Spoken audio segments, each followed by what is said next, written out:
Morena koutou. Good morning, everybody, and welcome to the Project Services and Operations Committee, Tuesday the 23rd of June. Welcome to members of the public, to our elected members, to staff, and presenters as well. And please be aware that this meeting is being live streamed and the video will be publicly available on YouTube. So members, could you please remember to speak clearly into your microphone? And also one speaker at a time, please, for clarity. And please switch your mobile phones to silent, please. Excellent. Apologies, we have everyone here and we've got Councillor Dawn Kitty on Skype. So can you hear us all right, Dawn? Excellent, thank you, good morning. So there are no apologies. Now we've got, normally we have 3 items in the public forum and I did extend it to 4 and then we had a late one slip in, so we've now got 5. So please be patient, everybody, as we go through these, the public forum. But just for speakers, you have a maximum of 10 minutes. That includes some question time, so please keep to that time slot if you can. Otherwise, I'll have to ring a bell or something. Thank you. So the first public forum is Margaret Murray-Benge and Wayne Lowry, and you're talking about crime prevention cameras at McLaren Falls.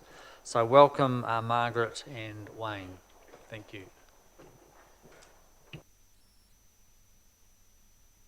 Thank you, Mr. Chairman, and thank you, councillors, for hearing us this morning. I'd just like to start by saying you're going to hear from Wayne, but just take a couple of seconds to tell you our 2 councils have worked closely together over a long period of time and in the past, and it pains me to note that our Road Safety Committee has been handed to the Regional Council with a requirement that no elected members be on it.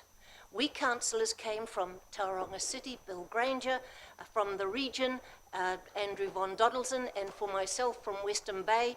We shared the chairmanship, and I think this was a very stupidly, poorly thought through decision. We have Safe City Community Committees in Te Puke and Katikati, but Kaimai, which is part of Tauranga's Safe City Committee, has been taken out, which I am very opposed to. I raise these just to let you hope that you, as a council, will actually initiate the changes back the other way.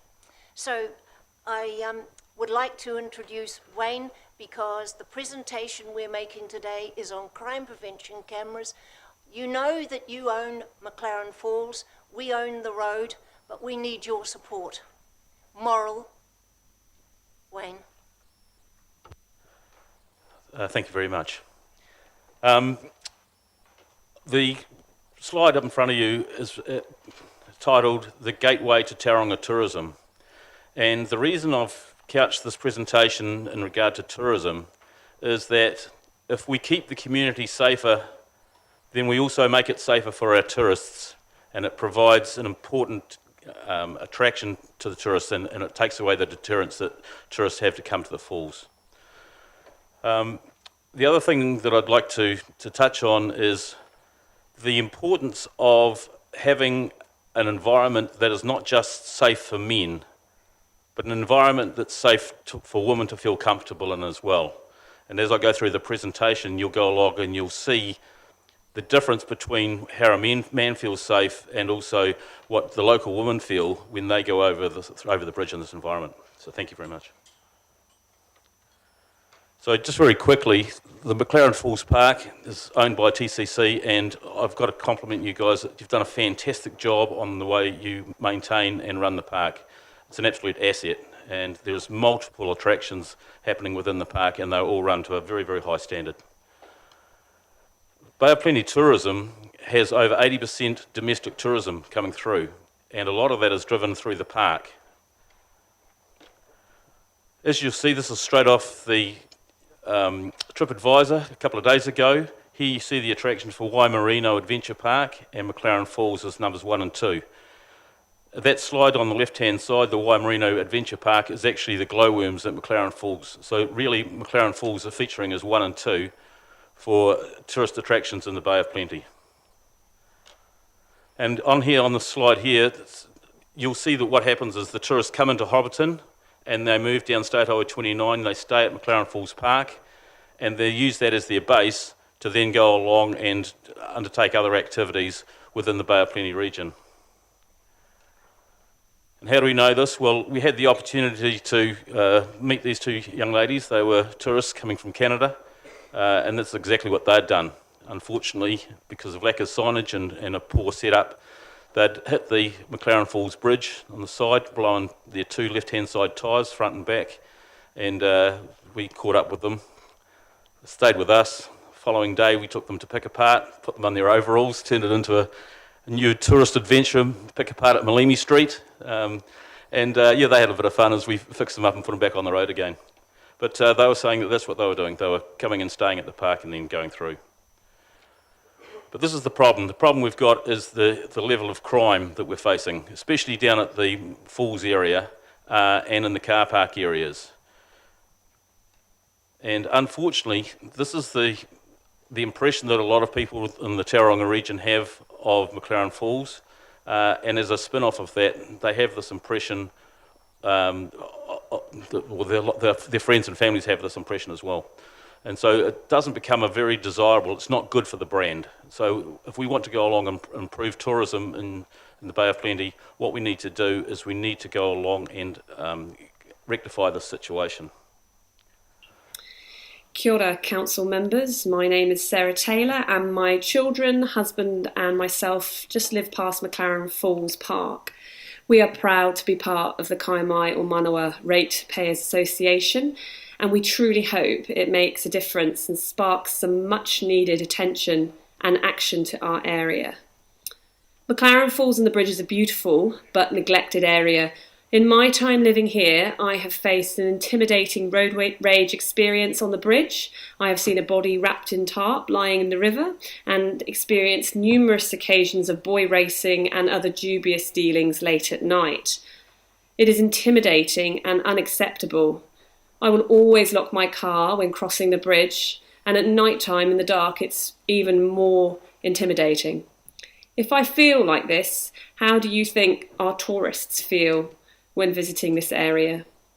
The area holds so much promise and opportunity, and I implore you, our councillors, to listen to our concerns and take action, because it is much needed. Thank you for listening. And this is the other problem we have, is because there is no monitoring and no security cameras, it's a very convenient place for people to dump their burnt out wrecks, or dump the wrecks and burn them out, and also to break into tourist vehicles while they're parked in the car parks. This is what the tourists should be seeing, the beautiful park, your park, and enjoying the park. The other thing I might touch on is that this is a tourist attraction that works 12 months a year. And it may have surprised you when I put up the TripAdvisor one that it was 1 and 2 and that Mount didn't register. But I think that's because the Mount shines in the summertime, whereas the park operates all year round. And this is what we're suggesting. On the left-hand side, bottom left-hand side, you'll see a white line that comes up, and you'll see a blue line. That blue line is where the McLaren Falls Bridge is, over the Wairoa River. And then around a sharp U-bend, and there's another arrow there pointing to 2 car parks on either side of the white line. And the entry-exit is the entry and exit to the McLaren Falls Park. And there's already security cameras run by TCC within the park. And what we're suggesting is that there be an additional 2 cameras installed, linked back to the cameras in the TCC park, so that becomes a wider nest of cameras covering a slightly wider area. One of the key things to remember is when people turn off State Highway 29, this comes from those tourists that I was mentioning, was they think that they have already entered the park. So even though physically they haven't entered the park, this area is a virtual extension of the McLaren Falls Park as far as the tourists are concerned. So it's important that we look after this area.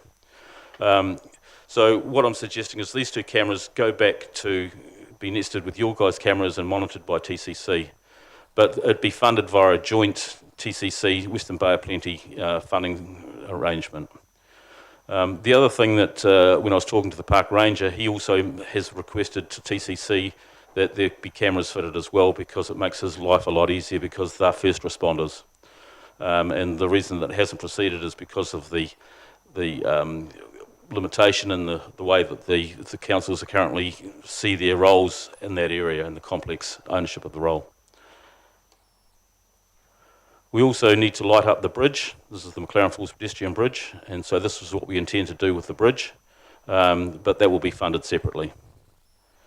So the benefits of crime prevention is a profit centre, not a cost centre, especially when it has the potential to increase domestic tourism by up to $8 million per annum. Visitors will stay overnight at McLaren Falls, see the light show and the glowworms, and we hope that there's 8,000 people that get employed by tourism in the Bay of Plenty region, and let's hope we can save as many of those jobs as possible. We've got a duty of care to keep our tourists safe. We're looking for a joint, better collaboration between TCC and Western Bay of Plenty, and create a McLaren Falls development plan for the whole region. We're looking for a formal agreement about cost allocation, so we do it once rather than do it multiple times. And we're looking for an immediate increase in security with 2 cameras at the Falls area to try and lift the image and improve the brand of the whole environment. So thank you very much. Thanks very much, Wayne and Margaret. We've got time for one question. Councillor Robson. Yeah, look, it all makes sense to me on the face of it. Cost. Is there an estimate of cost to make this installation? Yeah, the costs I had is somewhere between $6,000 and $20,000 to get the cameras installed.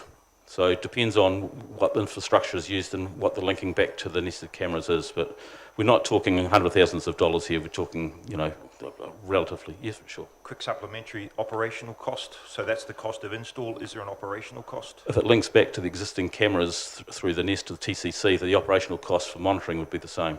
Thank you. One last question from Mayor Temby. If I could just respond to that too, Mr. Chairman. Western Bay still has not got its policy right on crime prevention cameras, so that's a bit of a hiccup for us. But at the same time, if in fact we go for outside funding, it would be great to have Tauronga's support for whatever actually happens, whether it's with Western Bay or whether it's with outside support. One way or another, it should happen. Thanks, Councillor Robson. Thank you, Chair. Wayne, Margaret, thanks very much for presenting. That makes perfect sense to me too. I take it Mayor Webber and your council are in support of this, the fact that you're here and... No, nobody knows I'm here. Oh, Margaret, goodness. I found that when it comes to the McLaren Falls, I stood for Western Bay because I felt the hill people were being walked over. And so I've discovered long since that if I haven't got the support of council, then go to the community, because that's what drives us as councillors. We're here to serve our communities. Totally agree. And our community is saying, please, we want to do something. So I'm working with the community, and when we've got it right, Western Bay will fall into line. Very good. Very good, Margaret. If it's any consolation, I'm accused of covert operations too all the time. So. That's good. Thank you very much. So just from a staff perspective, in terms of picking up this potential project, thank you, Gareth.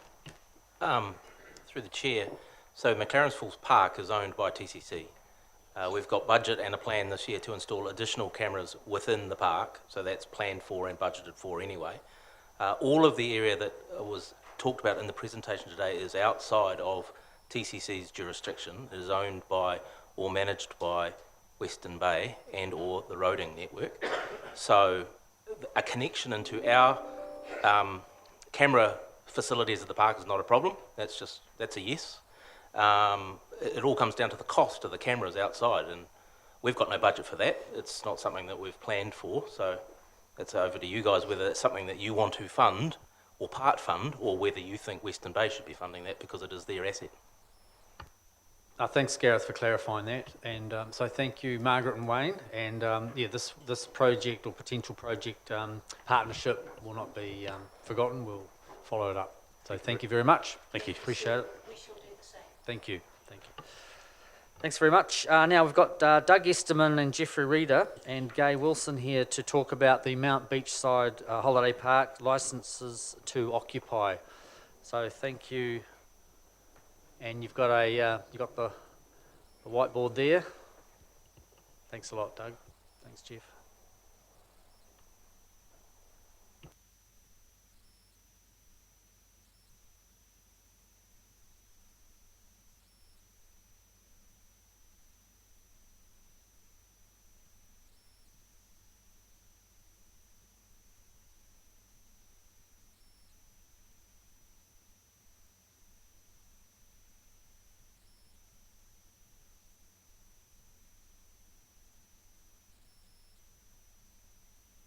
Excuse me, Doug. Sorry, Doug. We'll just get you to grab a microphone if you can.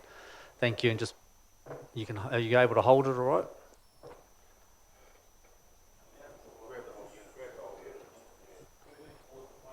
Yeah. Thank you very much.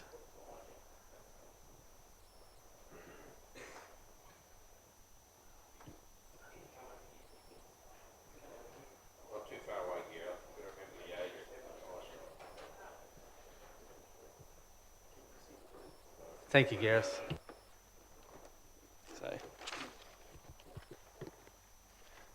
So is that better?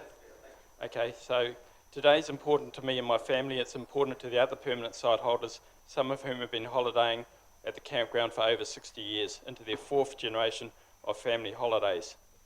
I don't want to fail them, but what wakes me at night with frustration is despite all my efforts, I still don't feel I'm being heard. I hope that I can now be heard and show you that council can save hundreds of thousands of dollars by keeping the permanent sites at the holiday park. So the easiest way I've found to describe the situation is graphically, and we look at I've called it occupied sites by type. And why it works well is we can look at how the mix of casual sites or permanent sites change. Before we go too much further, a bit of background. So there's 4 different types of sites at the campground. There's permanent sites, which are called licensed to occupies or LTOs. There's the casual sites, there's rental caravans, and there's cabins. So I'm not concerned with rental caravans or cabins at the moment. We're just talking about the LTOs and the casual sites, and there's a bit of financial information in the left-hand corner. So going back, if we graph occupied sites by type, we get a pretty good idea of what's going on. So over the winter months, there's not much occupancy.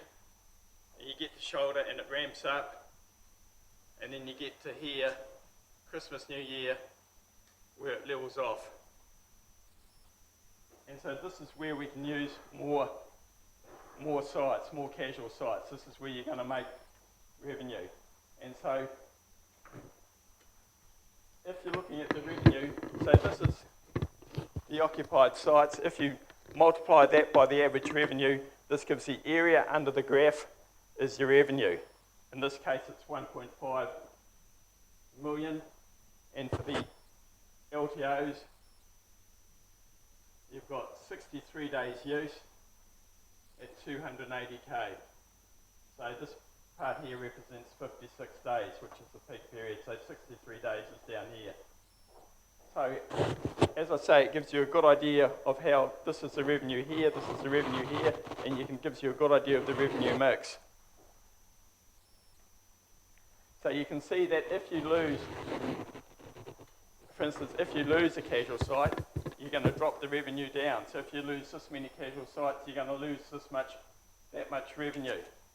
But then the other way is if you increase the casual sites, I think it's a fair, if you extrapolate the curve, so I think this is the revenue that you're going to increase by getting an additional casual site.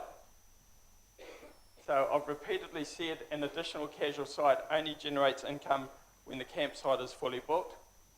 The rest of the time it's just another empty site, and the campsite is fully booked for less than 10 days a year. So what I mean by that, when you compare it to the graph, is here they're your empty sites. So an additional, if you get 44 extra casual sites, you don't make any money here. You don't make any money here. You don't make any money here.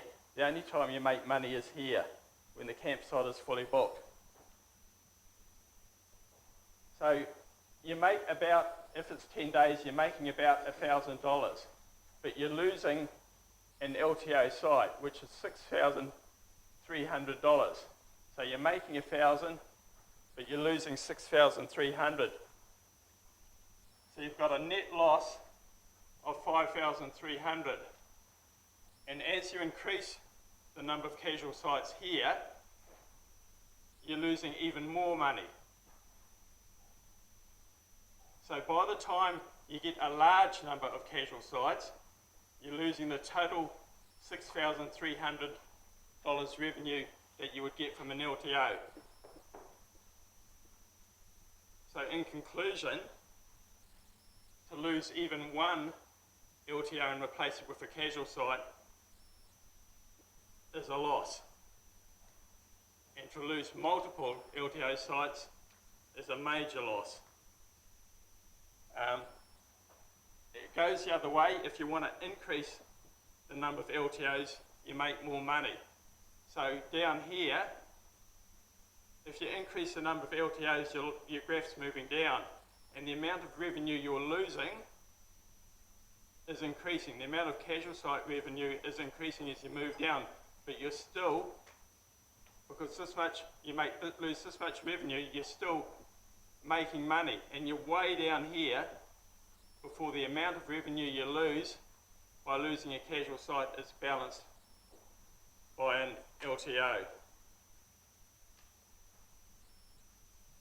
And it's a good time to realise there's rhetoric that it's a problem because camp management are turning campers away. Well, what you see when you look at it like this is that you want to be turning campers away. You want to be turning campers away to maximising your income. So the conclusion is that if you're worried only about revenue, you want to be increasing the number of LTOs. There are other factors in changing the mix, and I'm not here to discuss that. This is just the financial stuff. So if you're talking about cabins, if you want to get a cabin, take the income out of the casual sites, take the income out of here. So if you lose a casual site, you're only moving that much income compared to that much for an LTO. So if you want cabins, take them out of the casual pool. So if we go to the report, there were options. So one of them, they discussed the LTO casual site mix. So if you look at this, hopefully I've proved that you want to be increasing the number of LTOs. And that's not been factored into the report. There's rhetoric that there's too many campers being turned away. When you look at the figures here, you want to have campers turned away if you're wanting to make revenue. If we're looking at the cabins, if you decide that cabins are going to make more money, fine, but take them from the casual pool. And then the other thing is that changing the LTO location is going to generate money. So if you're moving an LTO to a different site, you don't actually generate any more income. All you're doing is shifting the income from one site to another. There will be income benefits because your casual sites are going to be more popular, and yes, I think you will get more money from the casual sites, but then that's at the cost of when you put the LTOs on terrible sites, the LTOs aren't going to want to stay, they're going to move on, and that's what we've seen already. So you might get benefits, but as soon as you start losing revenue from the LTOs, you're losing major revenue. And we've already seen that this year. There were originally 44 LTOs at the beginning of the year. Now, a few had to move on, but many have moved on because they were just annoyed at the whole campground situation. So you've only got 29 LTOs left now. So that's a loss of 15 LTOs, and that works out to be about $100,000 because we're paying an average of 7,200 GST inclusive this year. It's gone up by 12% from last year. So you're 15 at $7,000, you've lost $100,000 in revenue from the campground already. So I hope I've made some sense. I'll pass you on to Jeff. Thanks, Doug. And Jeff, just thank you. You hear me? Okay. So, yeah, just to add to what Doug was saying, there's two things you need to do is financial analysis, and the other one is occupancy analysis, which has not been done. So the occupancy analysis breaks down what sites are available or vacant during peak times, and that's how you determine how many sites could be converted or not. Now, I've worked out that you need roughly 112 days of a site being occupied to earn the same income as an LTO, and be pretty hard pressed to find the camp full for 112 days.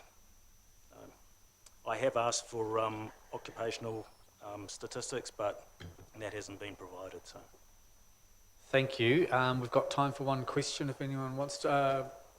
Councillor Hughes? Hi, thanks for your presentation. I'm just wondering, do you, in your long-term sites, do you, when you're not using them, is there a pool that other people use those, or you just have them for your own families? And how much do people usually occupy those sites? So you're allowed to use them for 80 days a year. Yep. You pay, if you want to use them more often, you have to pay. You can use them more often, but you have to pay extra. No one else is allowed to use them. Your friends can use them, but they have to pay camp fees as well.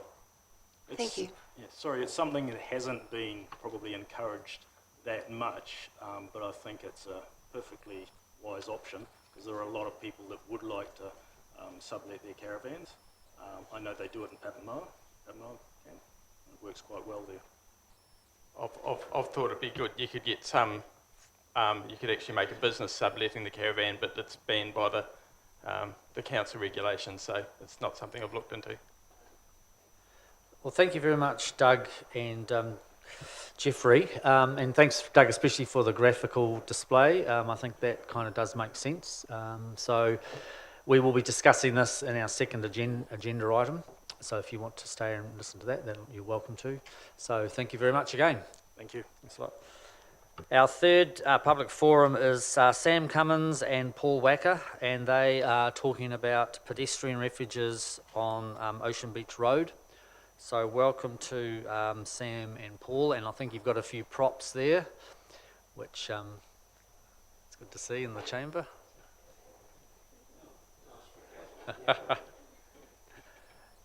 Thanks very much.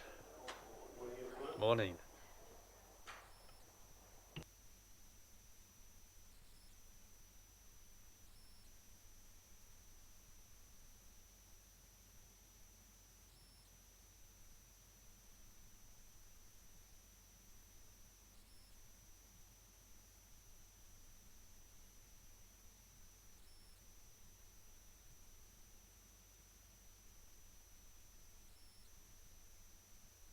Thank you. So your 10 minutes starts now. Thank you. Great. Thank you, Chairman, elected members and council staff.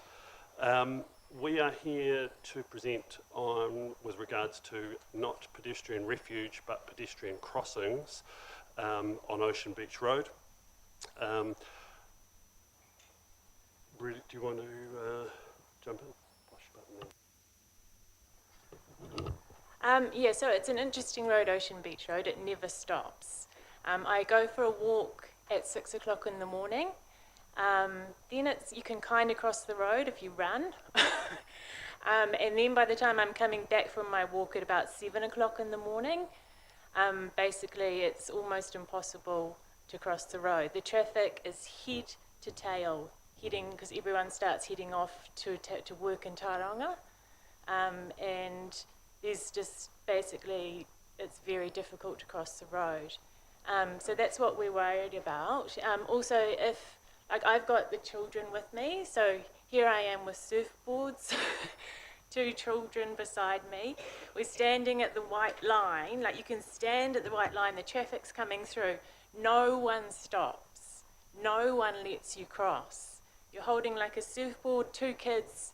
It's interesting, eh? It's almost like people used to slow down for pedestrians, for people to cross the road, but it just seems they're so head to tail that they're not considering. They'll look at you, and then they won't stop, and they can't stop because if one side of the road stops, you can get halfway, but then you're standing in the middle of the road with surfboards, and then on the other side of the road, obviously the traffic is flowing. So that's just really what we're worried about, is that we just feel like there's going to be an accident, and it's not something that we want to happen. And we understand that everybody wants a pedestrian crossing. The reason that we are advocating a pedestrian crossing in the location that we're advocating it, I'm not sure whether Jenny has handed out the maps. If you've got the maps in front of you, you'll see the big issue in this area is the concentration of people, in that the golf course, the big green blob you can see there, the golf course is a barrier to access to the beach. So all of the residents behind the golf course either have to go north and access through Golf Road, where there is already traffic lights and pedestrian crossings, and they can go through to the Omanu beach access, which is, when you're walking along the beach, very, very well, like there's a high concentration of people as you're walking along the beach. If you're doing a long walk, you'll see a high concentration of people at Omanu, and then you'll also see a high concentration of people at the beach access near Concord. And that is because all of the people behind the golf course have to get to the beach by foot, have to go south and along, they'll come along through Solway, which is where we live. You'll see home on the map there. There's an excellent network of alleyways that take you through Solway, and an alleyway that runs into Beresford Court, and Beresford Court runs into Beresford Park, which takes you right out onto Ocean Beach Road. So that is how all of those people get to the beach. Because we live on Solway, we see what a large flow of pedestrians that is.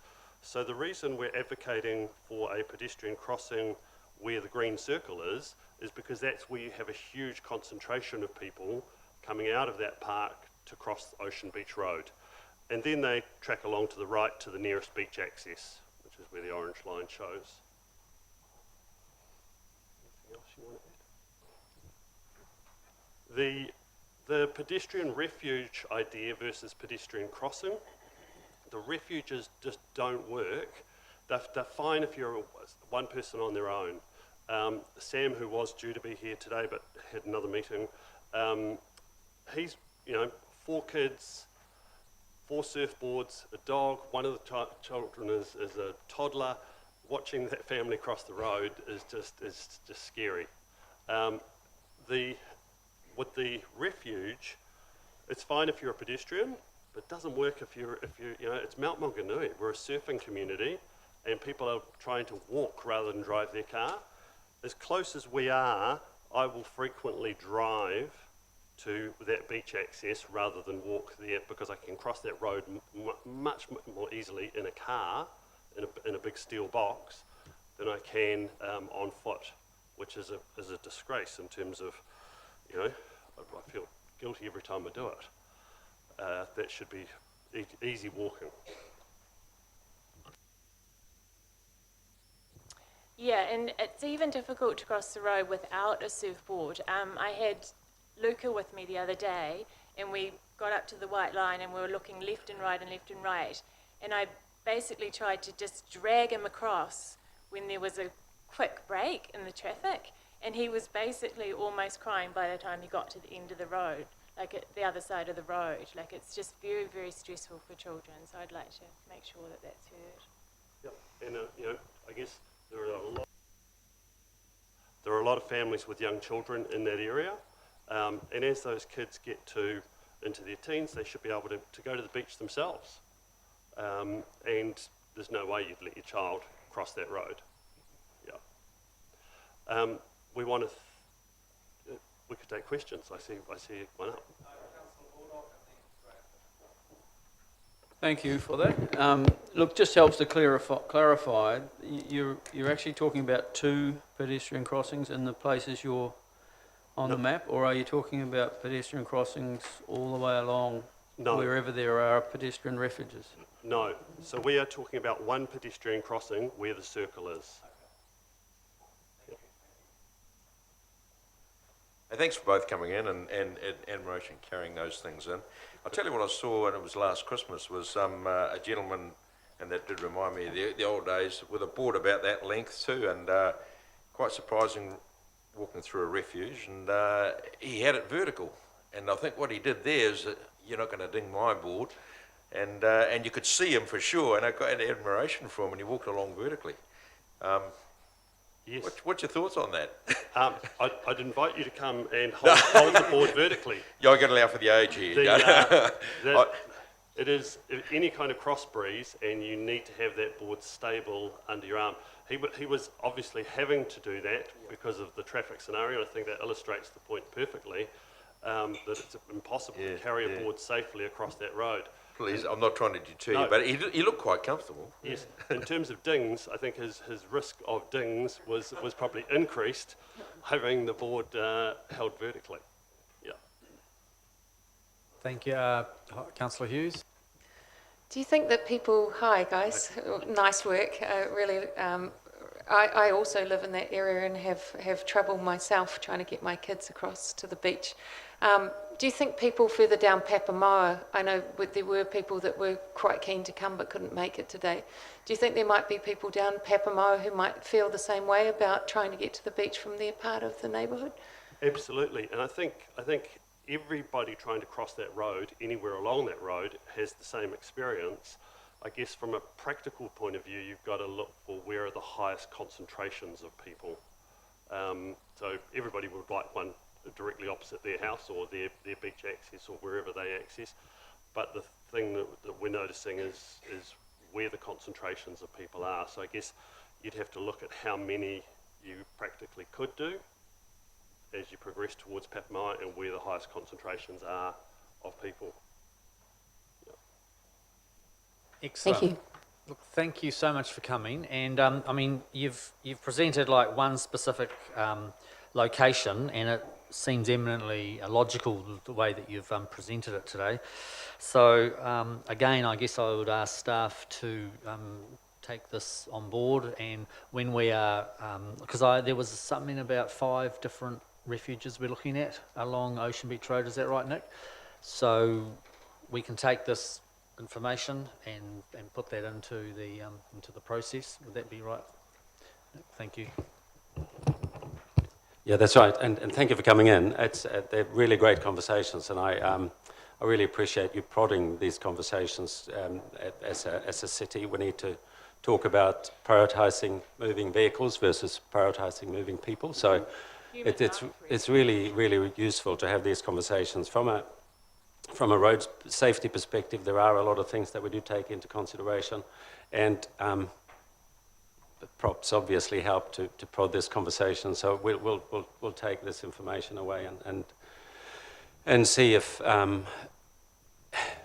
from a road safety perspective if there's anything else we could do. But the solutions we have now, they've been through the audits.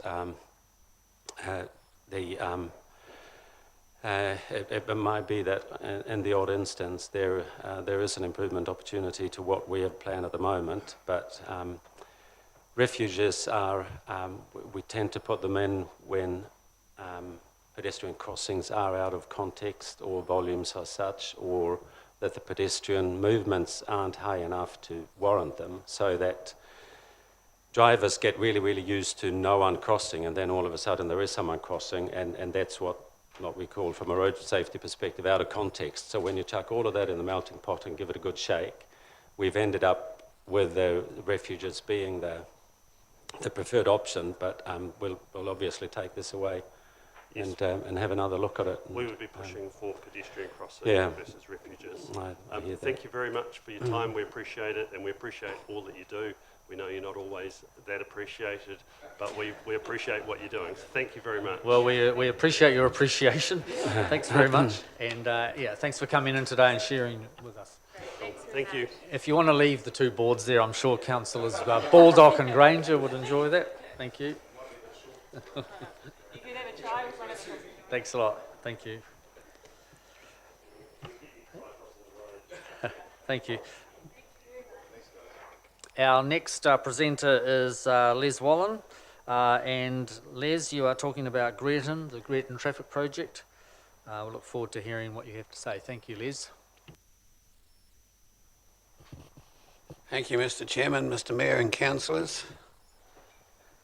I understand that most of you have seen the presentation of my talk that I was going to do this morning, so I'm not going to go through that in great detail. And it's not my intention to harp on what happened there. Whether or not a disaster was created at Greerton is completely and utterly without question not only a traffic disaster but a business disaster as well.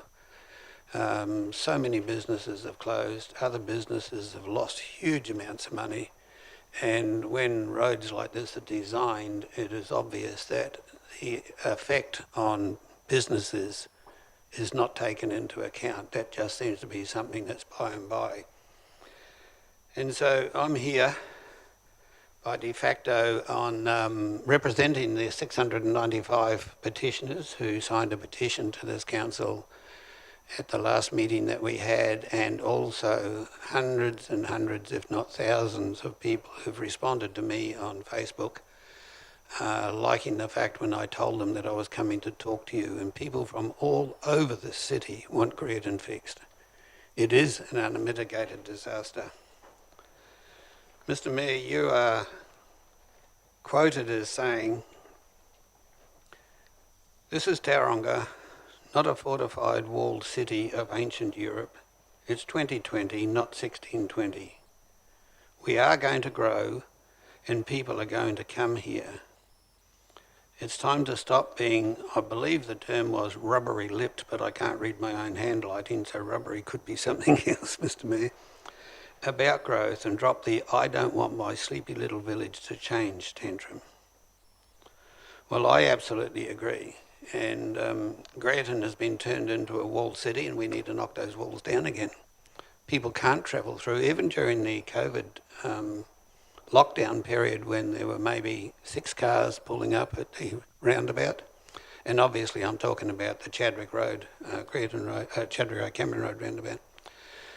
The traffic kept stopping, even with only a very few cars, because the roundabout is designed in such a way that it simply cannot allow the traffic to flow.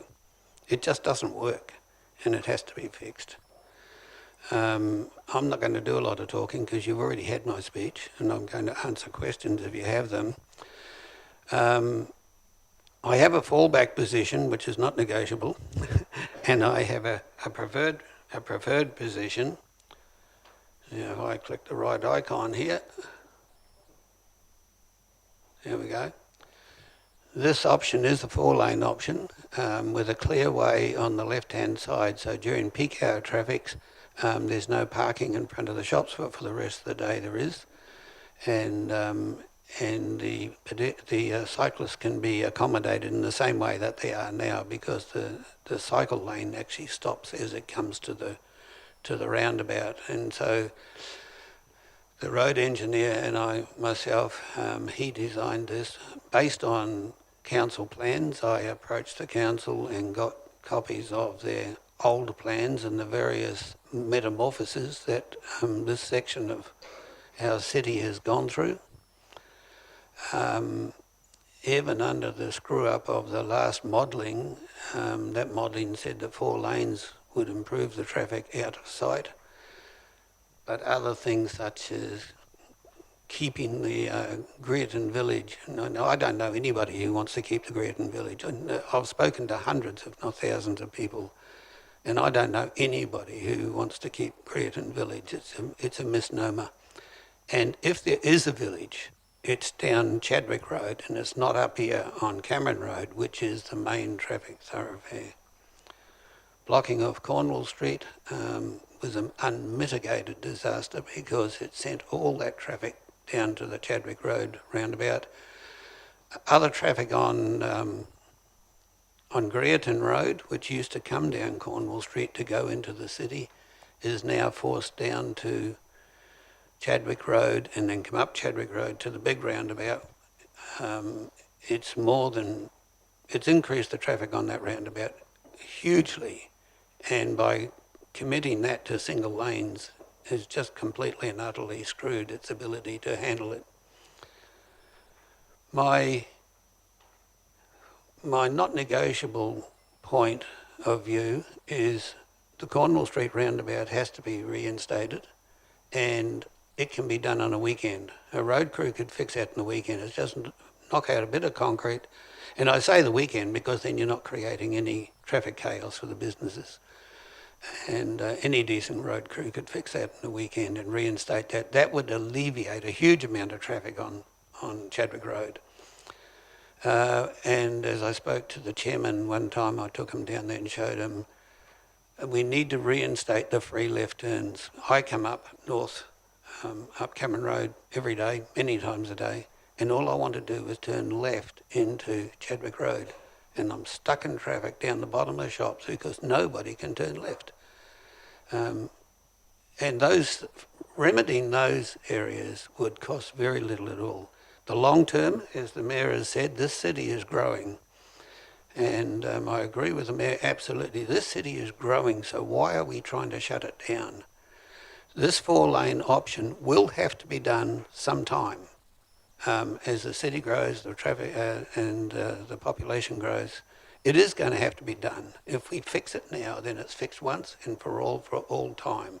You don't have to come back to it when you reinstate the 4 lanes out to Bucks Corner, because all of this is going to have to happen. You can't just turn a city off with populations coming in and then say, oh, well, it doesn't matter.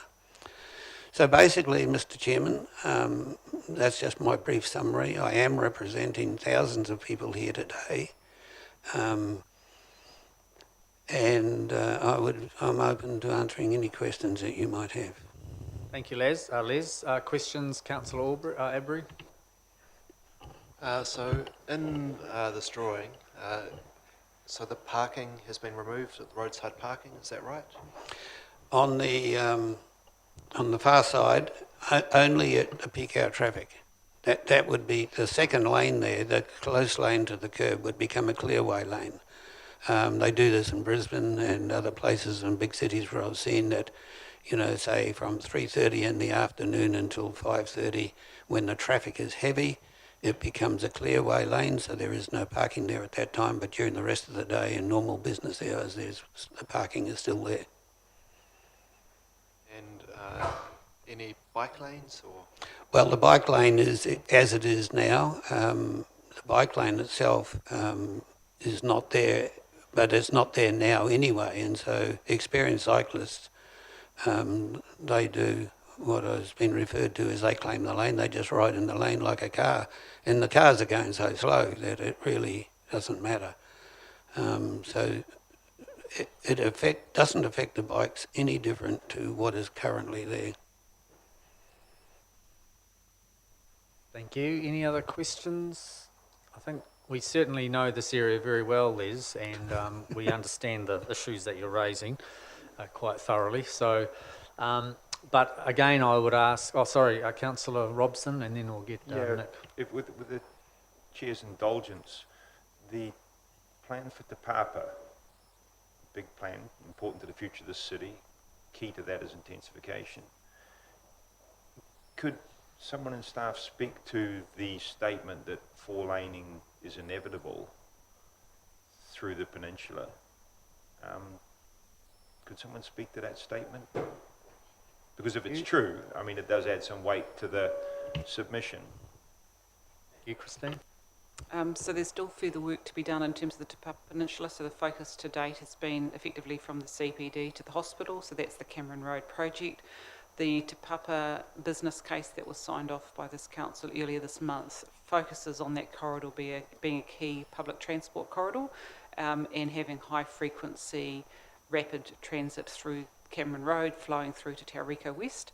Once we've done that first and completed the first part of Cameron Road, then we will turn our attention from the hospital through to Barks Corner. And obviously there's also the piece of work happening in terms of the Tauriko transport business case, which runs from Tauriko West all the way through and through Barks Corner, and how that all links in needs to be addressed. So That hasn't yet been predetermined. The only thing that's been determined is that it will have facilities for PT to go through there and have rapid and regular services.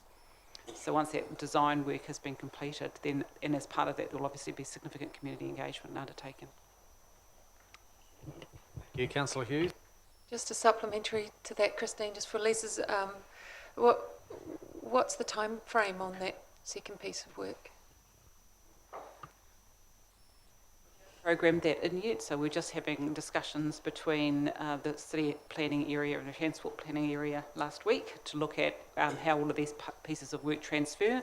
So once the first part of Cameron Road is being completed to a stage where it is able to transfer and there's capacity in the transport team for it to transfer across, then the city and infrastructure planning team can start working on the next part.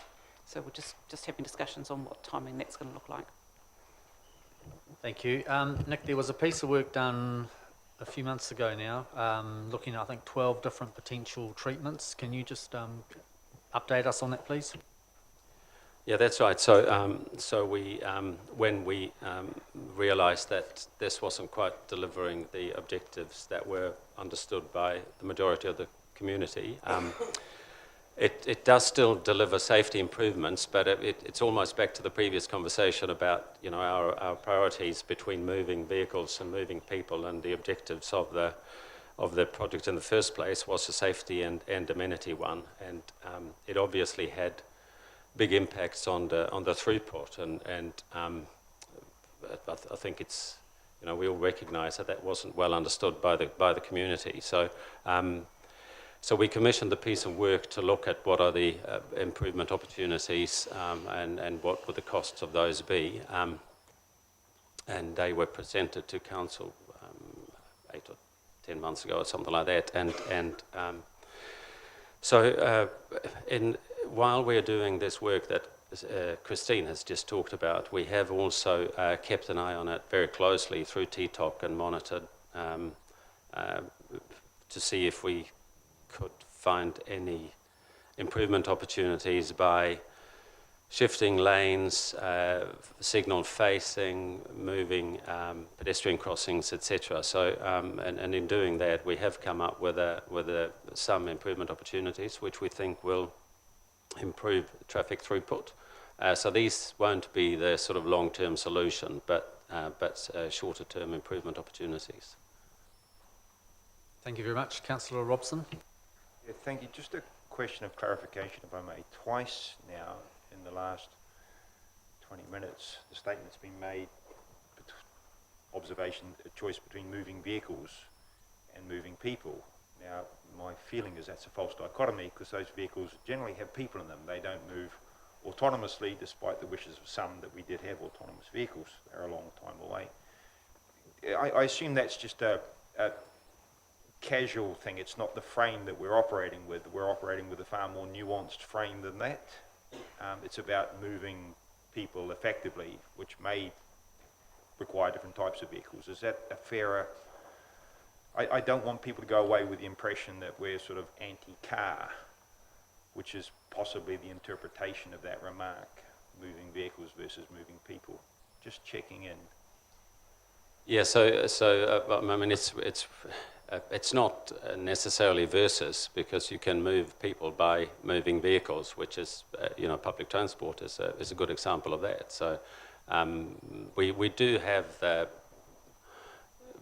one of the poorest utilisation of public transport in the country. We do know that. We have one of the highest single occupancy vehicle utilisation in the country.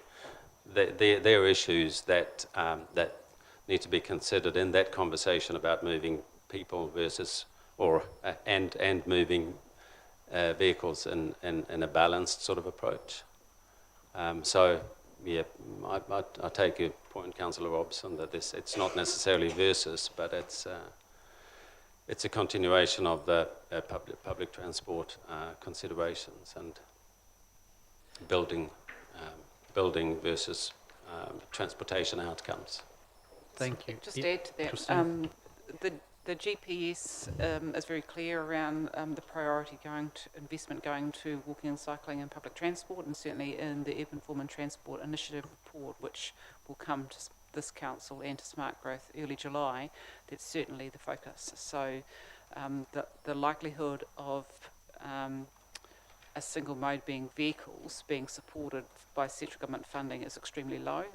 The focus needs to be on multimodal, and we are looking through the Urban Form and Transport Initiative to build in focus on capacity improvements at intersections for all modes, including vehicles. And that's an ongoing discussion, but certainly the PT and walking and cycling will get higher priority.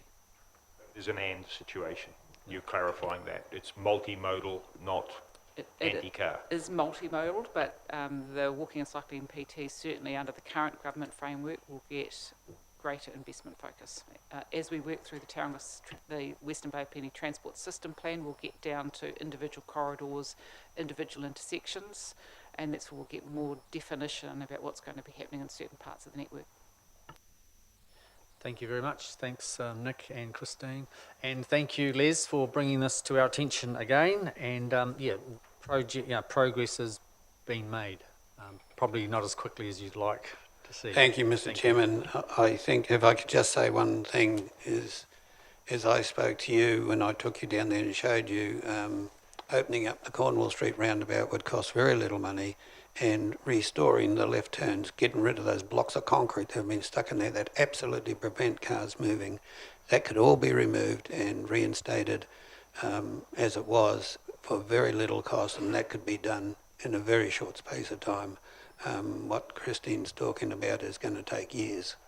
Thank you, Mr. Chairman. Thank you, Thanks, councillors. Les. Thank you. Appreciate that. And our final public forum speaker is Kevin Kerr, who represents Bike Tauranga. And you're going to talk to us about Totara Street safety improvements. Thank you, Kevin.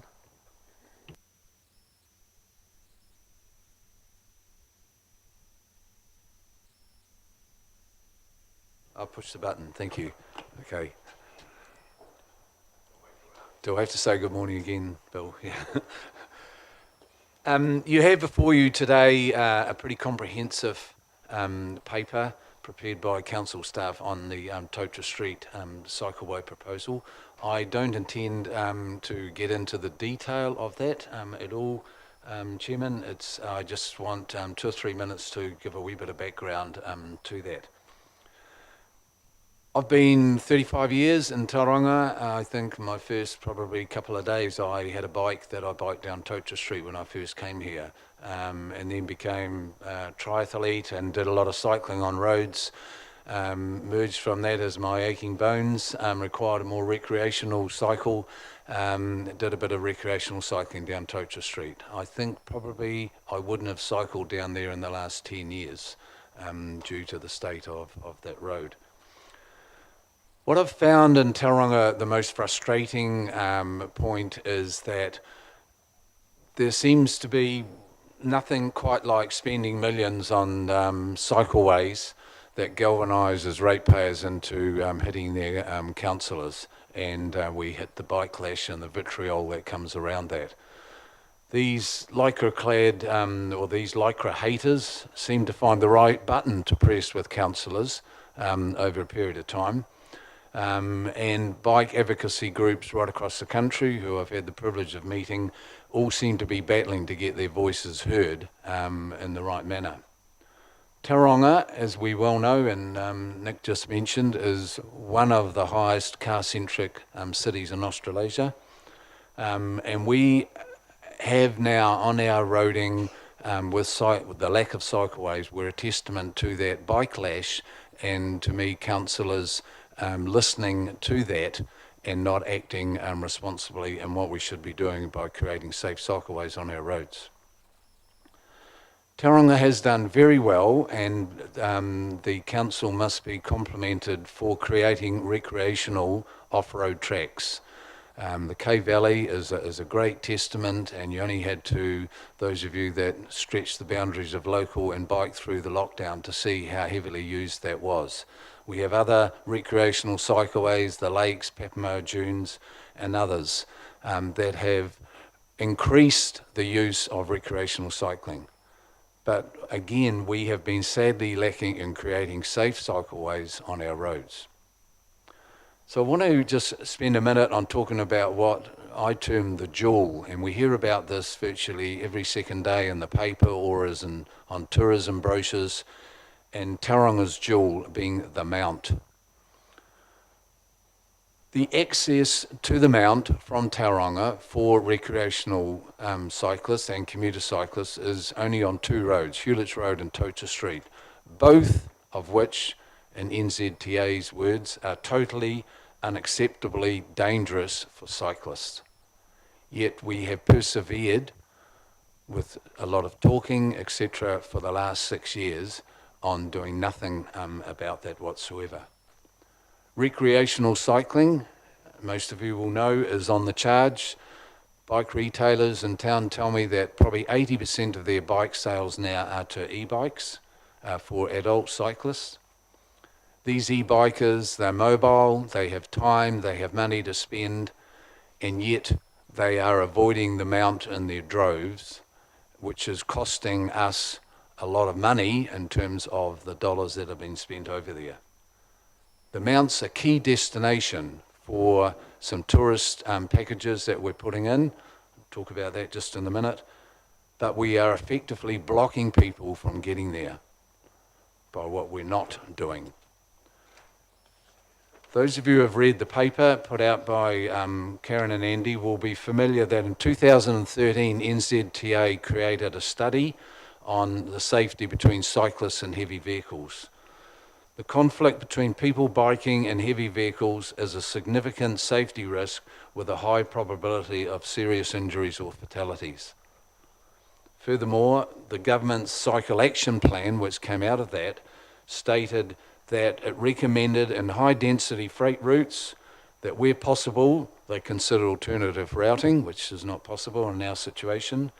But where that's not possible, we manage speeds and provide physically protected separation, intensive intersection treatments, etc. So for 6 years, we've been aware of that in Tauranga, that report, and what Tocha Street and Hewletts Road, probably two of the most heavily congested traffic volumes with trucks in the country, and again, we have done nothing. Well, councillors, nothing is no longer an option. We have to do something. And today you are voting on a very, very serious recommendation that you guys need to think seriously about where you're heading with that. Yesterday, Councillor Hughes, myself and another person spent some time with the council staff on the tourism routes. We have in another few months the Amokoroa cycleway being finished over the Wairoa Bridge, and we are looking at how we transgress safely through the city out to Papamoa and the new waterways or wetlands that have been developed there which link into the TEL and onto Paengaroa. Many of you won't be aware we already have a track that goes from Paengaroa down to Akiri Falls. There's work being done with the Rotorua City Council on completing that Akiri Falls into town. This is a great tourism route. Every other town, city in New Zealand has grasped the tourism dollars with cycling and is doing something about it.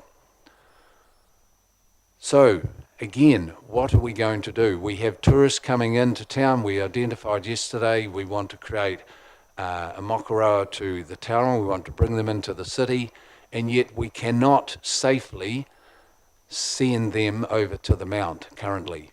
And again, missing out on huge tourism dollars and spend from those people. So finally, councillors, I ask, why do you join, why do you become a city councillor? I would venture to say that, like most of us, why do I become a cycle advocate? We want to make a difference. You have an opportunity today to make a difference to the lives of not only people who want to cycle down to the Mount, but also to the many vehicles and particularly truckies that use that. I would venture to say, and I've spoken to many of them, that they dread taking their big rigs down Tocha Street when they have a cycle lane that is deemed unacceptable and they have cyclists that they have to pass while they're turning into whatever business they do. We need to make a difference. We need to make Tocha Street safe. So I ask you to look at the recommendation closely. There is only one recommendation that can be made for Tocha Street, and that is to create a separated cycleway down the whole length of Tocha Street. Thank you, Mr. Chairman. Thank you very much, Kevin. Just one quick question from the chair. The proposed design which crosses Tocha Street twice, Yes? is that in favour, you're finding favour, does that find favour with you? Is it the only other? Yeah, ideally the long-term plan, if we do 4 lanes on Tocha Street, but for the, would have it differently, Chairman. Currently, what we have to do is a short-term safe solution. Crossing the 2 signalised crossings just up into Hewlett's Road and then down past Kawaka Street has to be a safe option for cyclists, yes. Thank you very much. Mayor Tenby and then Councillor Granger. Thank you, Chair. Kevin, thank you for your presentation and indeed all the work that you and Councillor Hughes have done and many others. I'm a cyclist, or a mammal, as we're called nowadays, of course, a middle-aged man in Lycra. And there's 2 roads that there's one that I won't ride on today in Tauranga, that's Welcome Bay Road, having had some significant frights. And Totara Street is the other one where to get to the mount, you've got to. There is, unless you weave through. So this has my support entirely, and I just wanted to thank you really for coming in here and for all the work that you have done on this. Thank you. Appreciate that. Thank you. Councillor Granger. Hey, thanks for coming in and sharing your concerns and throwing those forward. Just one question I do want to ask you. Do you think, it's just like cycle tracks and roads cost money. Do you think maybe an idea to take a little bit more revenue from the recreational off-road tracks and throw that revenue back onto to more of the safe cycleways on roads?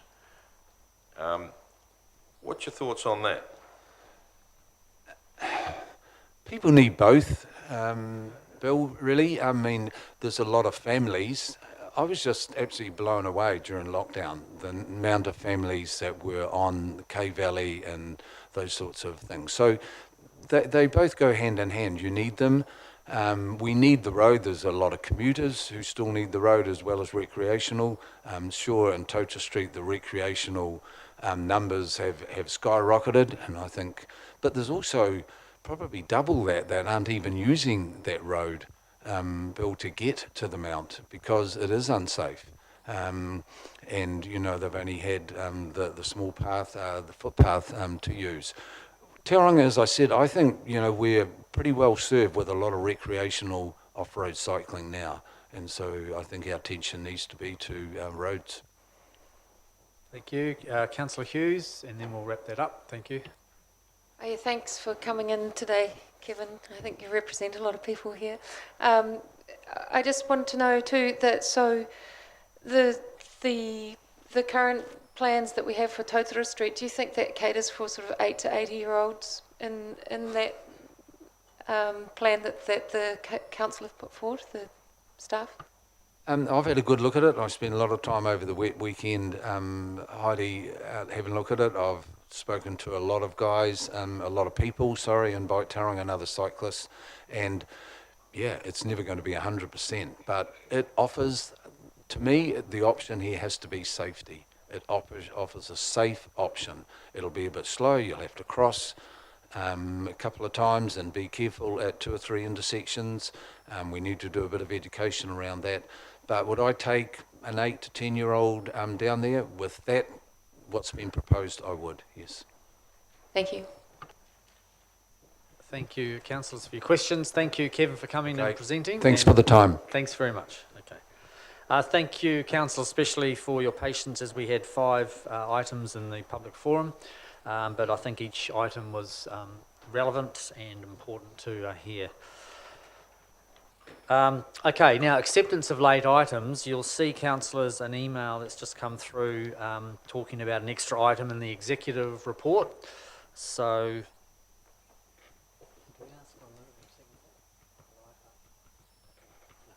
we'll just accept those. Accept that late item. Thank you. Confidential business to be transferred into the open. There's just some minutes there. I don't believe there's anything specific that needs to come into the open. Change to order of business. I'm conscious that we've got some members of the public here who have interests in a couple of the topics, but they're the ones at the front of the agenda anyway. But also I think there's some staff that have to leave by about 12:30. So the intention would be to try and get through all of our business by 12:30 if possible. Thank you.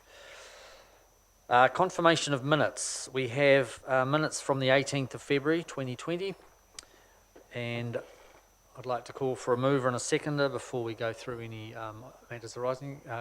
Councillor Salisbury, thank you, and seconded by Councillor Arbery. In discussion, I'll put that. All those in favour say aye. Against, carried. Were there any matters arising from those minutes? Anyone wanted to discuss? Thank you. I think they've all been followed up, the staff actions. Declarations of conflicts of interest. Are there any declarations of conflict? No, there is none. Thank you very much. So what I think we'll do is we'll get into the Totara Street Safety Improvements Report, and then we'll have a morning tea break after that. So I'd like to invite staff, Karen Hay and Brendan Bisley. Brendan, welcome. This is the first time I think we've seen you in the chamber. Is that correct, Brendan? So welcome. You are our new Director of Transport, and welcome to TCC. And you can go through the report, any questions, and then we'll get into the debate. So, thank you. Okay, thank you, and nice to be here. I've sat in on a couple of online, so it's nice to be here in person.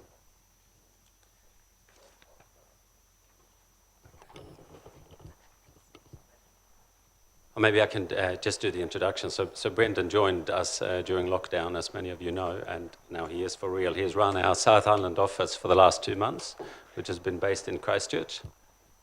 And he had his first trip up here last week, so welcome to the team. Brendan ran the South Island operation for ACOM for a number of years, and most recently has run his own company, predominantly delivering transport projects for Christchurch City Council, some major projects in the CBD following the earthquakes, and also has had a big involvement with delivering cycling projects in Christchurch.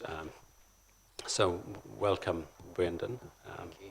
And with regards to the Totara Street report, Brendan and Karen put together a really nice presentation for us, and we were going to spend some time on the background this morning, and I actually think that Kevin has covered that for us. So I think we leave the background. We recognise that we have a problem, so let's not talk much more about that unless there are questions on the report which relate to that. Otherwise, I think we take the report as read, look at next steps and the recommendations, and get into the resolutions, if that's acceptable. Thank you. I think the background of Totara Street issues is well known, so thank you for that suggestion. But I think we will open it up for questions, any specific questions of the report, and then we'll look at the recommendations. I think there was one minor change to the recommendations. Yeah, so we do have 1 or 2 slides, don't we, Brendan? Just yeah, we've got. Let's go through the slides and then we'll just not the background. So thank you. We've zeroed it down to 3 slides. If we could bring those up.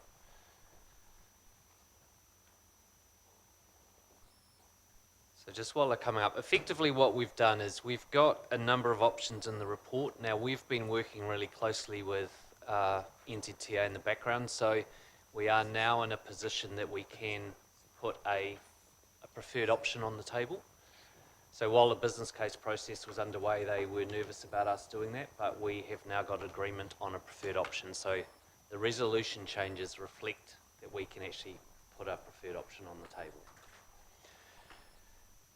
So in terms of the options, what we are proposing at this stage is we can make a very immediate short-term change by designating the existing footpath as a cycleway. That legally allows less confident cyclists to go onto that footpath. In terms of, we had a number of other options in the report, options B, C, they were just various options on where we could put a cycleway.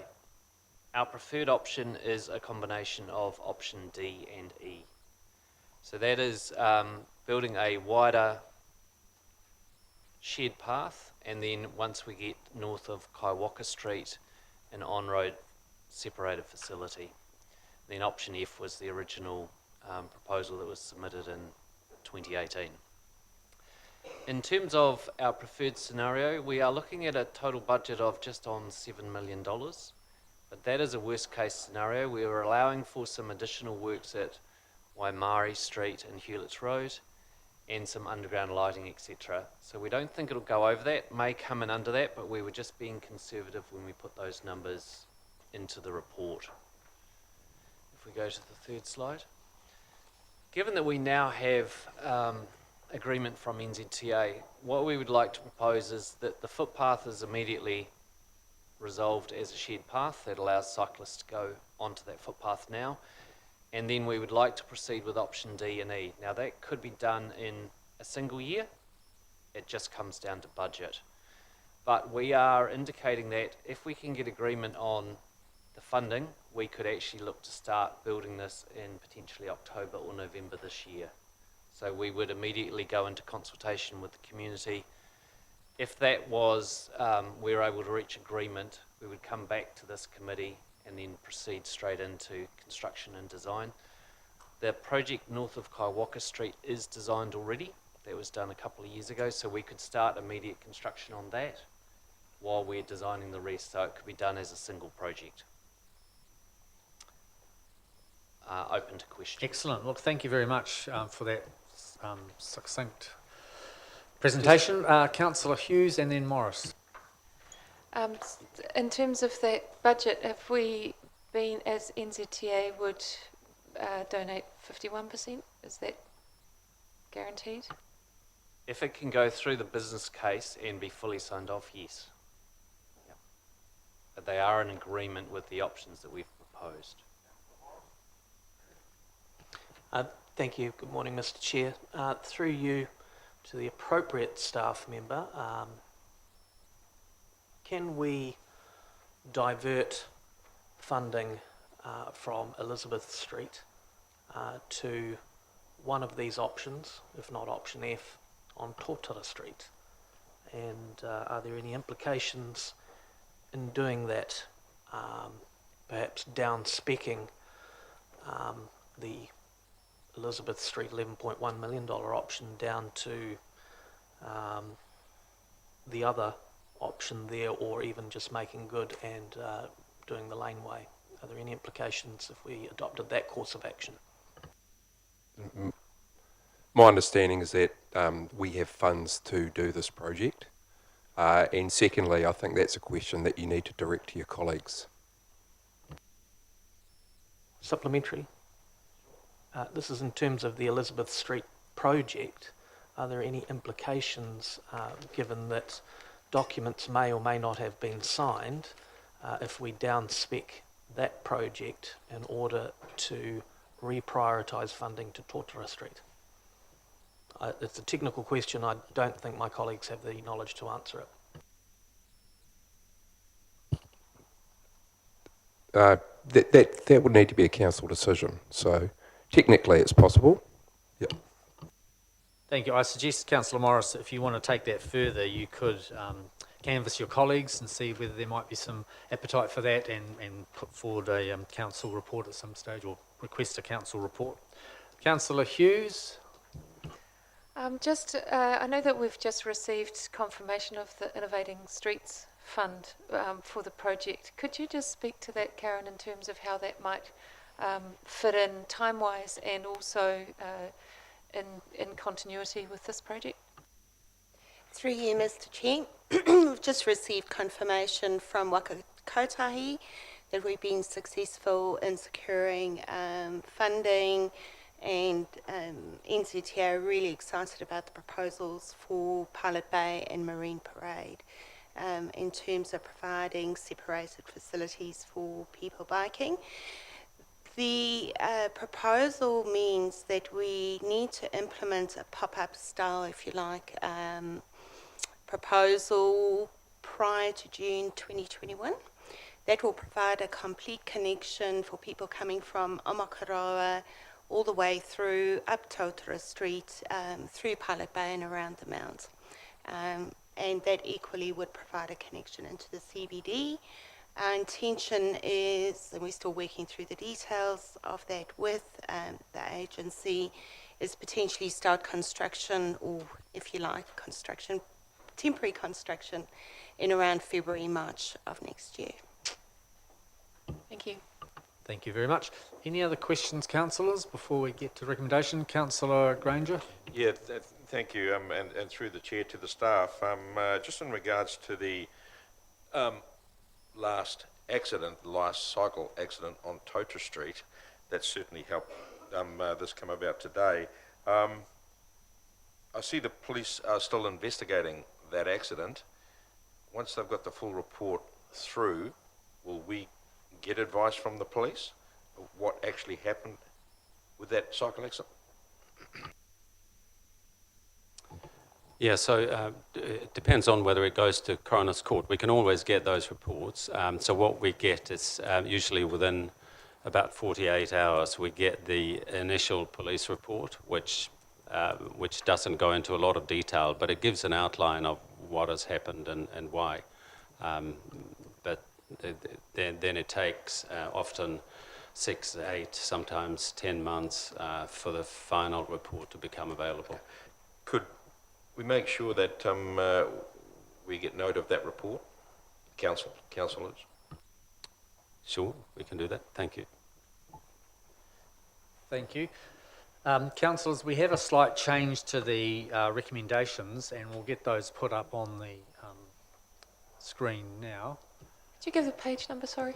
for Well, recommendations? it's page 27 of our agenda.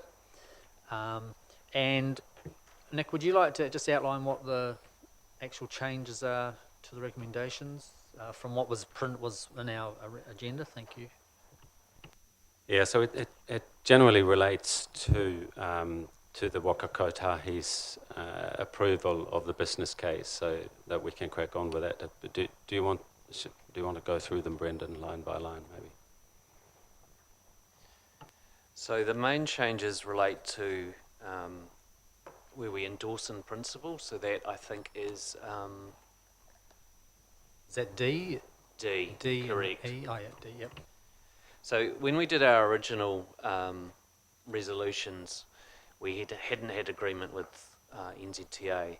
What we are now saying is, given that they agree with our options, we are suggesting that we endorse in principle option D and option E as the preferred options. Thank you for that clarification. Do we have a Like to move? move. Would someone like to move? I'd like to move when you're ready. Councillor Hughes, and seconded by Councillor Arbery. So Councillor Hughes, you can speak to it. Thank you. Yeah, thank you. Thank you, Council, for all your work, for the staff for all the work on this project. It's pretty exciting. I've got 2 kids and live in the Mount, and I would love the opportunity to be able to access this road with my children and feel safe. I feel like this project does that. At some point, we need to sort of decide that we want to have community first, and this kind of project allows that to be the case. I also want to mention too that the port needs to step up in this case as well. I mean, we have had meetings around this, and we need to see that they are coming to the table and looking at their own traffic management plan and their own safety plans and their own training and their own social responsibility in this space going forward. So I think there's a lot of work to do there. But I'd like to say that in the medium term, this is a great outcome for cyclists and for community and for tourism. So well done with this work. I'd like to think that we could move option D and E together and have them both be done at the same time. Thank you. Thank you. Councillor Arbery. Yes, you can. You're learning from some of your colleagues. Now, Councillor Robson. Yeah, look, this is interesting, and I'm going to take the 5 if you want to put the clock on me. Council's a complex business, and what we do is trade-off where we put resources we take from our community. And it's something we really do struggle with. And of course, we are constrained. I am minded that recently in this chamber, the mayor said that we're insolvent. Now, that's not actually true, but he was making a very important point. And in this, I do support him, that we are constrained in our finances. We have to think about where we spend money. And in doing that, we have to prioritize things. I also note that part of what we do is work with partners, both regional and government. And we are working our way through the UFTI process at the moment, with a significant event happening on July 1 and papers going to Cabinet later in July. And this is a very important piece of the work that the Mayor and certain councillors have been involved in, along with our regional partners and central government. And one of the key elements of that piece of work is the concept of partnership. And again, to quote the Mayor, our need to pony up. I would observe that when I enter a partnership in my commercial life, wasn't that long ago, I'd like to think, that I looked for prudent partners, not profligate partners. I looked for people who respected the money they had and made good choices. I'm also conscious of the remarks made by, in the chamber, that we have money in budget. Well, we don't have it in this year's budget, which is why the recommendations say we need to bring it forward. And when we bring things forward, it imposes greater burden on today, by definition. We already have in our annual plan, in the temporary, if you like, changes we've made, we've already created a bow wave of 2 to 3% rise next year, before I add inflation and before we add in then what flows from UFTI and what flows from the long-term plan process. I'm then minded of Elizabeth Street. Now, unfortunately, when this was last in the chamber, I didn't get the opportunity to speak. Ironically, work with the community and the cycling community and the sustainability community put me in a place where what I wanted to say then is even more appropriate now. Because what I wanted to say then is, to hell with Elizabeth Street, we should be looking at safe cycling and Totara Street. And I'm very pleased that not long after I was deprived of the opportunity to make that point, I get the opportunity to make that point in this chamber, right? And I note the comments made earlier by Councillor Morris, and I note the answer given by the Chief Executive. And what I understand the Chief Executive's answer to mean is he is not aware of any constraints on what was suggested or what was inferred by Councillor Morris, and I'm pleased to hear that. We do need to think about what we do in a holistic way. We do need to have the courage to make trade-offs. We need to put the safety of our community, and not just safety. I think Kevin made a very good point about the economic benefits of what's being proposed in Totara Street. And I would make the observation that it's suboptimal, but it's probably the best we can do at short notice. There is a bigger solution required in this space, and I totally support Councillor Hughes' observation that it's time for the Port of Tauranga to respect the social license they operate within in this city. We've had previous comment on a previous topic, the marae, the airshed issue, and others. It's time for the Port of Tauranga to do what we're trying to do, and that's partner in this region, partner in this city. What we're proposing today, what the recommendations are, is not perfect. It's compromised. But that's the reality in which we live. I'm happy to support, in principle, what's been moved by my colleagues Hughes and Arbery, but I'm not happy to add it to the burden of ratepayers when there is an obvious way of funding this, which is in budget, doesn't require moving budget from the future to the present, and will enable us to get on and make the city safer. And that is to have the courage to give up the painting and decorating, the creation of a Potemkin village that would make Rasputin proud and Catherine the Great embarrassed, right? Give up the painting and decorating and do what's important, right? Needs before wants. This is a good proposal, and it will have my support if my colleagues have the courage to make the trade-offs that I believe reflect the desires of this community. Thank you. Thank you, Councillor Robson.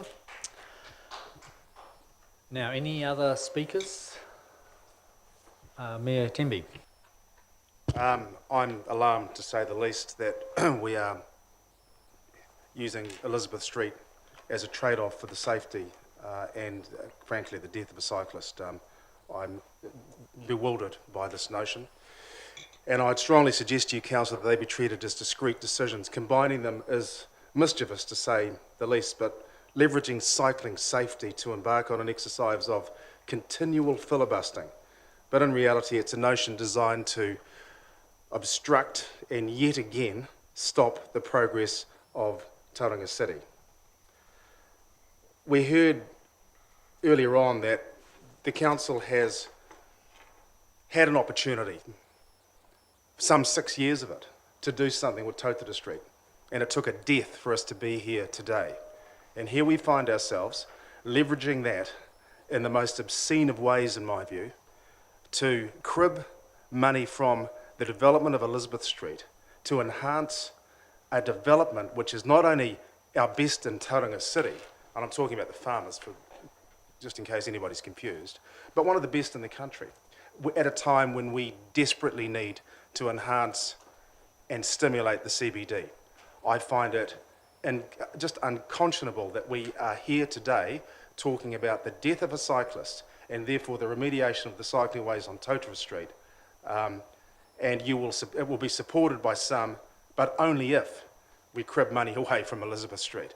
Never, ever have I heard anything quite so blatantly filibustering in my entire life, and I take huge objection to it. Thank you, Mayor Temby. There's no actual recommendation to siphon funds off Elizabeth Street at this point. I think it was mooted, but rest assured that's not on the table right now. Any other speakers before we go? Councillor Baldock, you look like you're ready to... Yes. Thank you. Yes. Look, and I'd like to add my welcome to Brendan. I think we met when Councillor Malloy and I made a trip to Christchurch to look at your cycleways. So welcome to our great city. Thank you to the staff for the work they've done in this report. This issue has been around for a long time. I know I was here in 2013, someone mentioned today, and it has been a very difficult thing to address, and council has got close to it and then had concerns. It's one of the worst streets. We have to try and put cycleways down. So I'll support these, I'd call them interim measures, because there has to be a better long-term solution there. I'd almost support a skyway over the whole lot of it. I think Councillor Robson mentioned that also the other day, because it's about the only way you get safely through the area. I do want to see with the TSP the port really brought into the discussion about maybe using an alternate access point for the businesses that are on their land on the west side of Tautara Street through Tasman Quay, which I think would enable a much better route for a cycleway right through. But it is challenging. And, I think the tourist cycleway, as Kevin pointed out, is valuable, but I can't see why they'd be in such a hurry as to go down Tautara Street. They are here to enjoy our city, and I think the cycleway we're hoping to see through the airport land would be a much better option for them, and they can still get to the beach and they can still get to Mount Maunganui. It's this commuter route through there that is the most challenging, I think. But I think it's time for us to do something. That for that reason I will support it today. but hoping to find something better in the future as we look at all the routes across the city. Every single one of them, like Christchurch has had to work through, have challenges, and you've got to work hard with the community to get eventually that network right across the city. In regard to the comments made about Elizabeth Street, I think I've heard Councillor Robson traded off 3 times already with 3 different proposals. It needs to be left alone. It was decided by a majority. I'm glad he's had a chance to have his speech today. But it's time for that project to go ahead and meet our obligations there, as it is for this one to go ahead now too and meet a long-held aspiration. I do thank Kevin for one addition to the English language. I didn't know about bike lash before. Never heard that. I must have lived in a bubble somewhere, but I think it does express some of what gets experienced as we try and advance the cycleways in our city. Thank you, Mr. Chairman. Thank you. Councillor Morris? Thank you, Mr. Chair. And in speaking to the motion, which I do support, I do take up the exhortation of the Deputy Mayor to have good, robust debate in the chamber. On listening to the debate thus far, the Mayor's comments in particular, he mentioned the tragedy on Totara Street, which I don't think was mentioned by Councillor Robson specifically. He was mentioning the need to make trade-offs when you are working in a constrained environment. And it was the Mayor who in this chamber said, and I quote, "We're insolvent. If we were a business, we would be calling the receivers in now," end quote. And that was picked up in national and local media. So that would speak to trade-offs, in my view. And so accordingly, Mr. Chair, I would like to move an amendment that staff present a paper, so an amendment to what's already here, that staff present a paper on issues and options regarding transfer of budget from the Elizabeth Street project to Totara Street. That is what I'm moving. So that as a will be seconder. I. It'll be a new paragraph I. It depends if there's a Depends on the seconder. Is seconder, there yeah. a seconder for that, or Councillor Hollis? So we'll just get that typed up. One moment. Can you repeat it? Repeat what you said, if you can. That's a challenge. That staff present an issues and options paper on transferring budget from the Elizabeth Street project to Totara Street. Thank you. So you may speak to your amendment. Sorry, Mr. No, Chairman, I can I think just it's all- ask for a clarification? Yeah, sure, please, one on moment. this, and advice from staff. It would seem to me that to overturn a decision around Elizabeth Street, one in which has Point had of order, several- Your Worship. I was I still am speaking. asking the Point of order, question. Your Worship. I was speaking before. Well, Councillor so I'm not Baldock your, decided to not butt your in. worship. Oh yeah, sorry, not yet. I'm just a chairman.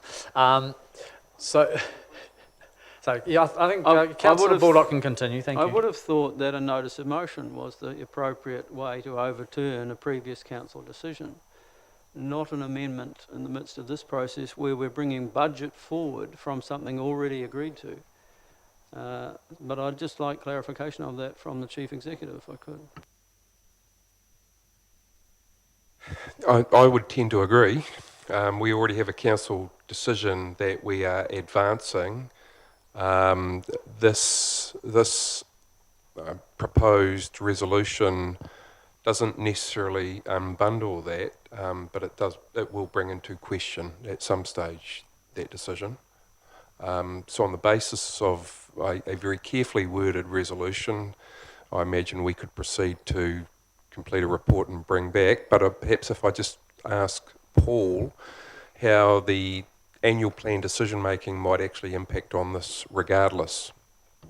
Yeah, through the chair. So as I understand this resolution, Resolution G does put BNF subject to annual plan anyway. So it will be as part of deliberations that any funding decisions in terms of reprioritisation can occur through that process. Thank you. That may be an eloquent way. Would you like to remove the amendment I'm happy that the amendment stands because it is instructive. Yeah. to stand? Okay, well, I mean, it's fine because we can vote on it. Do you want to very briefly speak to it? No, I'm fine. Okay, and so the amendment is a new I. Staff present a paper on issues and options on transferring budget from the Elizabeth Street project to the Tota Street project. So, just Councillor Robson? Yes. Okay, oh, that's fine. Are there any other speakers? Would someone else like to speak to the amendment? Councillor Robson. Chair. Maybe one day worship. I understand your aspirations to be mayor still exist, according to the local media. Look, I think the comments with regard to the subject to the annual plan goes to the heart of the point that I was making when I spoke to the substantive motion, and that we know this annual plan is significantly constrained. We know we've gone out with the headline rates figures. We know that the annual plan will be subject to significant submissions, not least from the business community, because in trying to address a structural issue with our revenue base, we're unfortunately confronted with the COVID-19 constraint. And that's becoming a bit of a theme, isn't it? The idea of constraint, the idea that we need to be prudent, the idea that we need to make trade-offs. I think that in terms of informing the annual plan discussion, the paper requested by this amendment is actually critical, because we need to understand the implications of making this sort of trade-offs. I would suggest, actually, that in terms of fulfilling the obligations we have under the Local Government Act, that reports that come to this chamber more often than they currently do actually indicate trade-offs, indicate the impacts of the decisions we make. Too often in this chamber we make decisions without being aware of the ongoing impacts. You know, in the last few years we've discussed things too often in terms purely and simply in terms of capital cost, but not in terms of OPEX. The most recent, most egregious example would be the last LTP, where there was significant debate around the $55 million museum proposal, but no significant discussion about the probably $5 million a year operational cost impact. None. So I think the idea of a paper that explicitly addresses a particular option in terms of funding a critical piece of infrastructure, and I go back to my point about supporting the substantive motion, understanding the realpolitik. It's not perfect, but it's probably the best we can do, thanks to work by people like Kevin and people like Heidi and Jaco and Glenn Crowther, Sustainable Business Network. All these people have made a contribution here. But we need to find a way of funding these things that just doesn't simply add and add and add and then put it into the lottery that is our annual plan deliberation process. We need to be informed in that process, and I commend a report like this for inclusion in our considerations in the annual plan process. The annual plan process is not an alternative to this amendment, it's actually a complement to. Thank you. Thank you. Councillor Baldock? Yeah, I'll briefly speak against the amendment. And to hear the annual plan deliberations is called a lottery is getting pretty serious. There will need to be a lot of analysis done when we get to the deliberations. We will review perhaps the 500,000 we all agreed to bring in or keep in for the fireworks, or the 200,000 for the sustainability projects. You know, there will be a lot of work. There's no need for a special paper to be brought on this one issue. It will be balanced out by many issues which we will have to face. And I think actually both of these are very important for the city that are being discussed today. And I will vote against the amendment because I believe it's simple politicking, in my opinion. Thank you. Anyone else speaking to the amendment? Councillor Arbery? Yeah, I'll be voting against this. I think this is probably a better conversation to have during the annual plan process.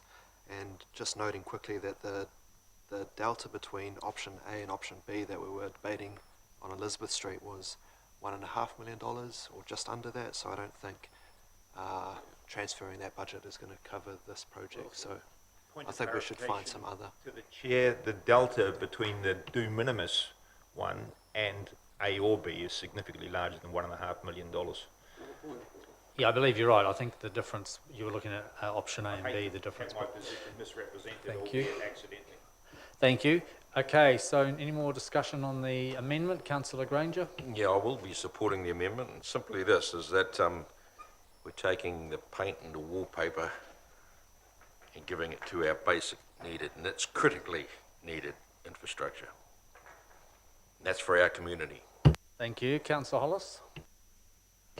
It is noted in Chamber that even Farmers was happy with the do minimum for Elizabeth Street as well.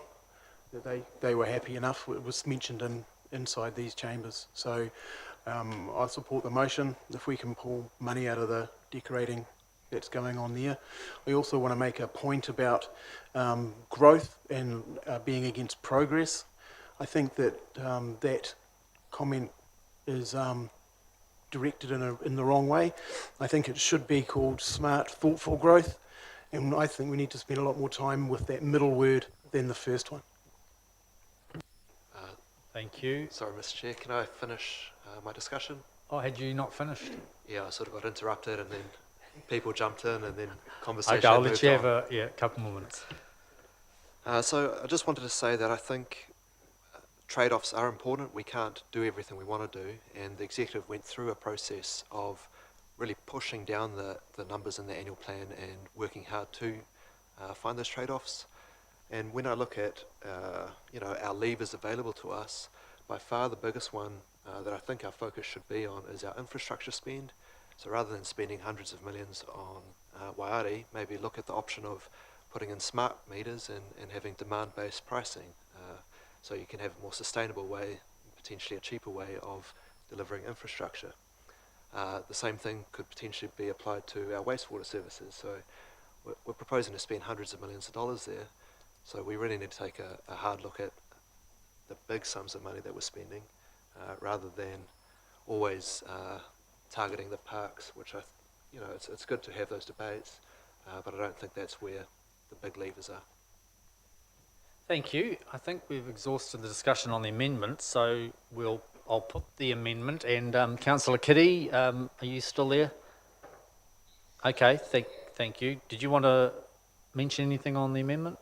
You're fine.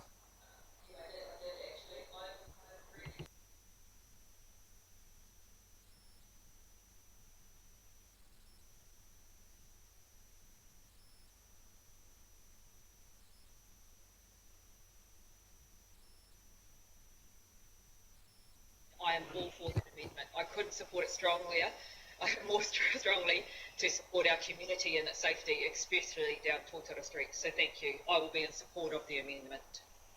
Thank you. So we'll vote by show of hands. So those in favour of the amendment, please raise your hands. And that includes Councillor Kitty, Councillor Morris, Robson, Hollis and Granger. Those against the amendment? Councillor Hughes, Arbery, Baldock, Salisbury, Mayor Tenby Powell and myself. So that amendment is lost. We now move to the substantive motion, and the seconder hasn't yet spoken. Councillor Arbery, would you like to speak? Yeah, I think from the discussion so far, it sounds like everyone's in favour of this and it's an obvious must-do. I did want to speak briefly about the perception of cyclists as being middle-aged men in lycra. And I'd argue that the mammals of the world are reasonably competent cyclists, and that we need to be upgrading our cycleways not for them, but more for the kids biking to school and maybe your nan jumping on an electric bike for the first time. They're the ones who are going to end up having a collision with a truck, not those who are experienced, I suppose. And I'd also suggest that we need to spend a lot more on our cycle action plan. I know in the past we cut back the spending because the NZTA subsidy wasn't quite as high as it was potentially going to be. So I'd like Tauranga City Council to step up our funding to that original proposed amount and do more of this work over the next 10 years as opposed to waiting 20 years to get it all done. Thank you.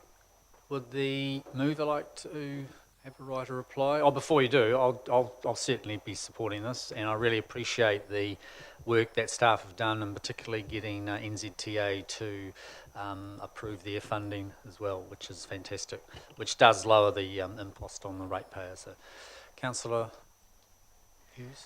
Yeah, I think we need to show the community, in order for these kind of projects to work in the future, we need to show success stories, and this is an opportunity for a really beautiful success story, for really showcasing what it does if you make a connected network that connects, that does actually comprehensively connect one community to the next.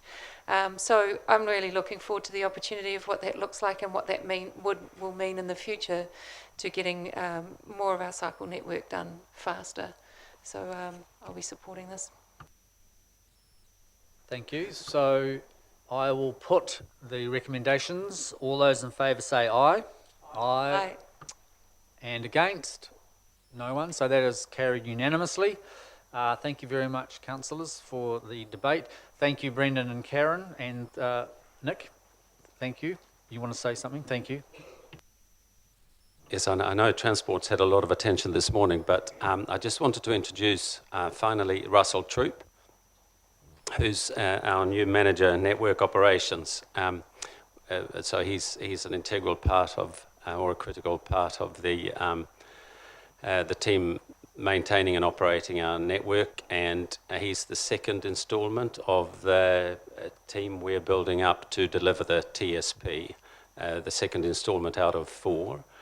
So I just wanted to welcome Russell, and also he shared a piece of news last night that he got a qualification completion letter that he has completed his MBA with first class honour, so I just thought I'd just chuck that in there for a... Thanks, Nick. Thank you. That's fantastic. Thank you, Nick, for introducing Russell and Brendan. So thank you, everyone. We will now break until 11:05 sharp, so we'll see you back here then. Thank you.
Thank you, everybody.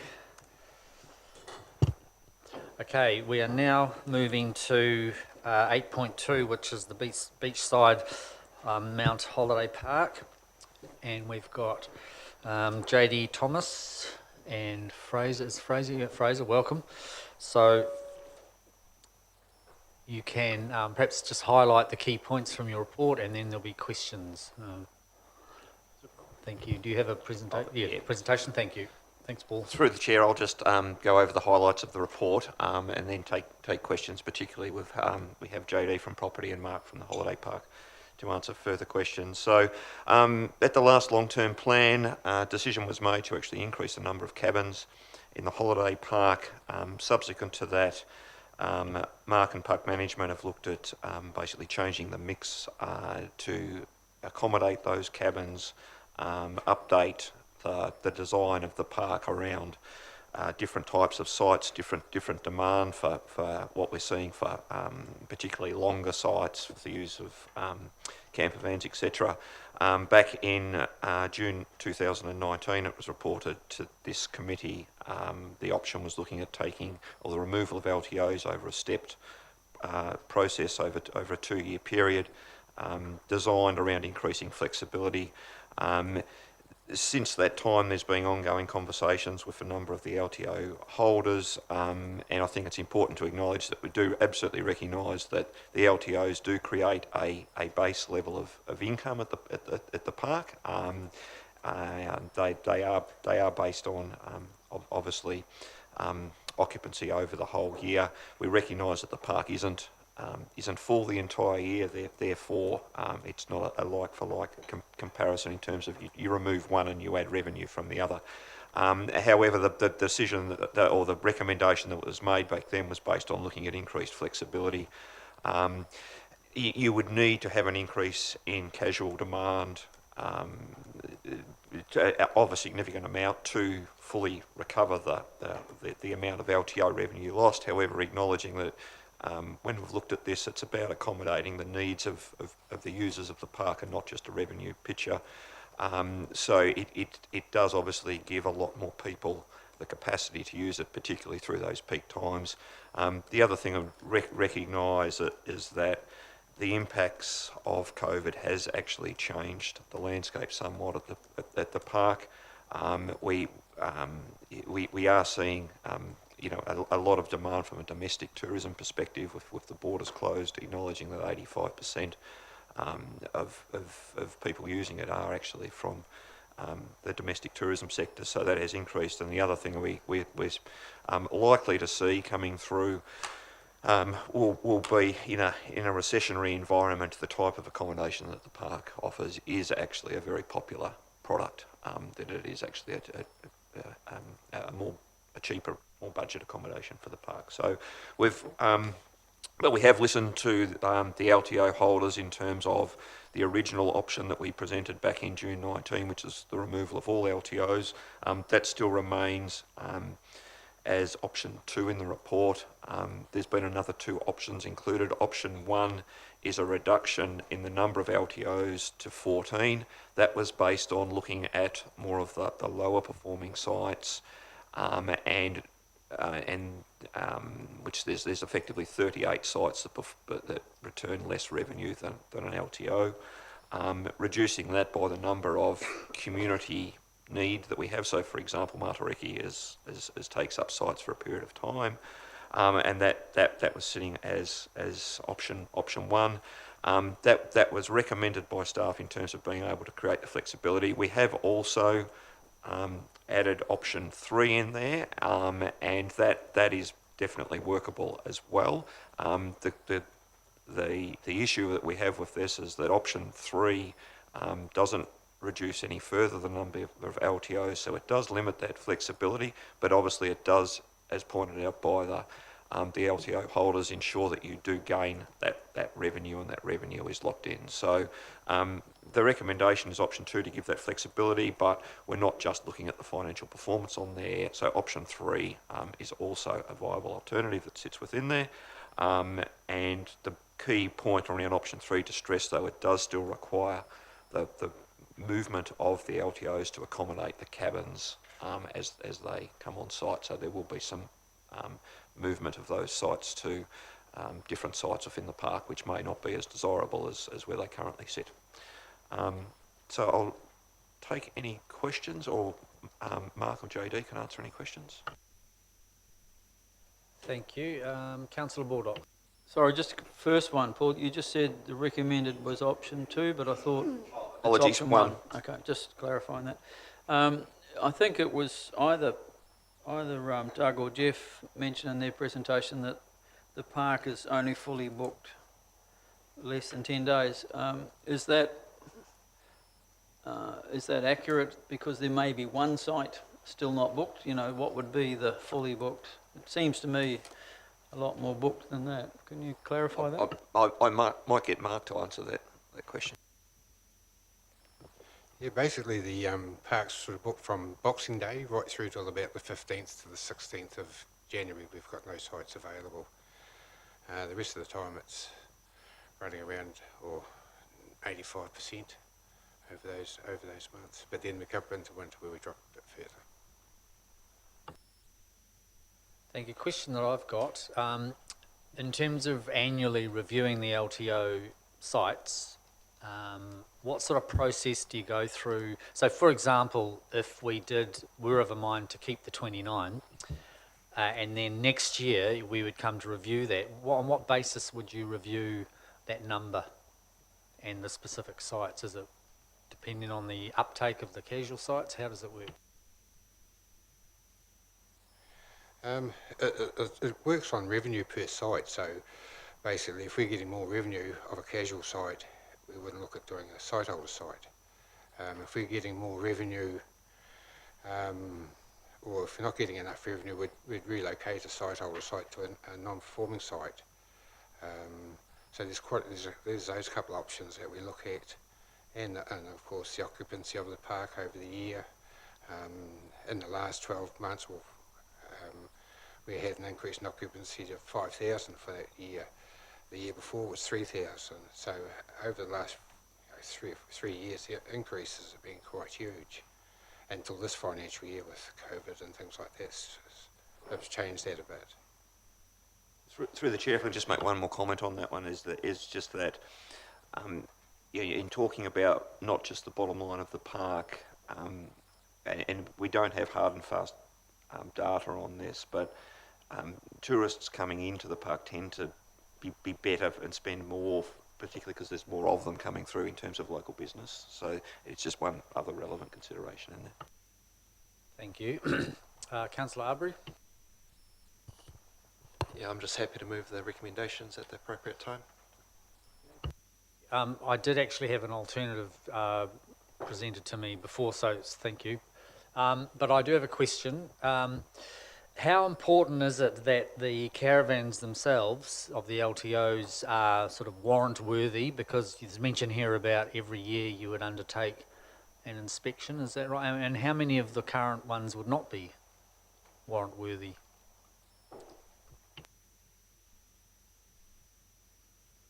We wouldn't know at the moment because we haven't had that, so it's an unknown. But some of them are in a poor state, and we need them to be roadworthy if we need to move them for health and safety and so on. I think there was one that was moved that was in quite a poor state, so it basically was not roadworthy. So that's more a safety factor as well if we need to move it. And we thought that was the fairest way going forward. Thank you. So I did have an indication from Councillor Robson that he wanted to move. So thank you, Councillor Robson. Oh, any questions? Are all the questions finished? Thank you. Thanks, Scott. Yeah, thank you, Chair. I'd like to move, I've been through the report, I'd like to move option 3. And should I get a second, I'm obviously happy to speak to it. Thank you. A seconder for option 3. Councillor Hollis. Yeah, thank you. I came into this, there's been discussion around the background, and I thank you for that, Paul. My feeling is that the original decision was made to a certain extent around finances, and as I've taken a closer look at this topic, the finance argument is almost in favour of increasing the number of LTOs. I think there's a broader and deeper discussion to have, and again, as suggested by Paul, we're missing a little bit of information here to make some decisions, like the relative economic benefits of an LTO versus a visitor. I would like to see a more informed and incremental change in the park, should it be warranted, and a better engagement with LTOs and other stakeholders in the park before we go ahead with changes. So all I'm proposing here is effectively that we lock in what we currently have, and in these times being able to lock in a significant amount of revenue and not put that at risk, I think is just a prudent thing to do. And perhaps with the management of the park and the systems, we provide the information necessary, and perhaps have to do some additional work through staff to look at this in a more granular way. As I say, my feeling is when I first came to this topic that the original decision by council was driven very much by a finance argument. That seems to be more moot. I believe it's moved to a point now where there's some acceptance that the finance argument may even work in favour of the LTOs, but there are other factors. And I think it's important we get a chance to consider those other factors in a measured way, and as I say, involve all the stakeholders. Obviously the park management have a key role in sort of informing the debate, so their input's vitally important, but so is the LTOs and other people. So hence my suggestion that we, for a number of reasons, including finance, go with option 3. Oh, by the way, just to make it clear, I've got no interest. I think caravanning is bonkers. I've got no interest in caravans. I'm not looking for a site. I'm not looking to have an LTO. There are some lovely apartments in the Mount. But, so, yeah, just to be clear, no personal interest in this, unlike perhaps a seconder who may have been away in a caravan occasionally, I don't know. Thank you. Seconder, Councillor Hollis. Just pointing out that caravans are for wimps. Real campers use tents, but that's another conversation. The argument that tourists bring in dollars is also needs to be weighed up against the LTO, or the occupiers themselves, bringing in dollars into town. And I've certainly been out for dinner with more than one LTO, or the occupier, in the downtown area of the Mount. So I think we need to just balance that. I think that at the moment, with COVID reducing the number of tourists for the next unforeseeable amount of time and possibly through the whole of summer, there's no real benefit to making this decision to change today. So keeping the status quo is probably the sensible option. And yeah, I think that's about all I need to say on it. Thank you, Councillor Arbery.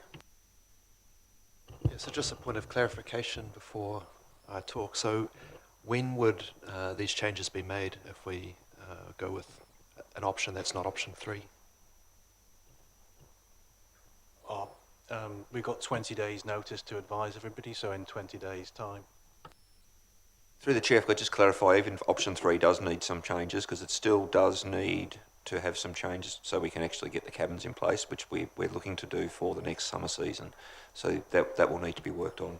That's relocation of existing LTOs, and that's still within the recommendation. That's fine, thank you. Yeah, so speaking to it, I'm not going to support option 3, and the main reason is if this was about revenue, we'd get rid of all the campsites and replace them all with cabins, which have year-round demand, and we could get a lot more revenue from that site. So I think what this is about is that's an iconic part of the Mount that's been there for donkey's years. So my partner's family, they've been camping there every year for the last, since they were really young. So every year we still try to get out there and go camping there. So with the LTOs, that limits options for the casual campers in terms of it's hard to get a tent site and a cabin because some of the family have babies and things, and they're not able to tent. So yeah, my preference would be to get rid of all the LTOs personally. I think so. Then the campsite one, earns more revenue. Two, there's more flexibility. So if you're going to camp there, you've got the cabin for the people who can't camp, and you don't have that sort of taken up by a small group of people, limiting the options for everyone else. And I do think the people who currently have the LTOs still have the option of camping there. So it might not be at the site that they camp at always, that their family has had for a long time. But, you know, like the rest of us, you can still hire a site, and if there are enough cabins, then you can get a cabin as well that might be comfortable. Thank you. Councillor Bull.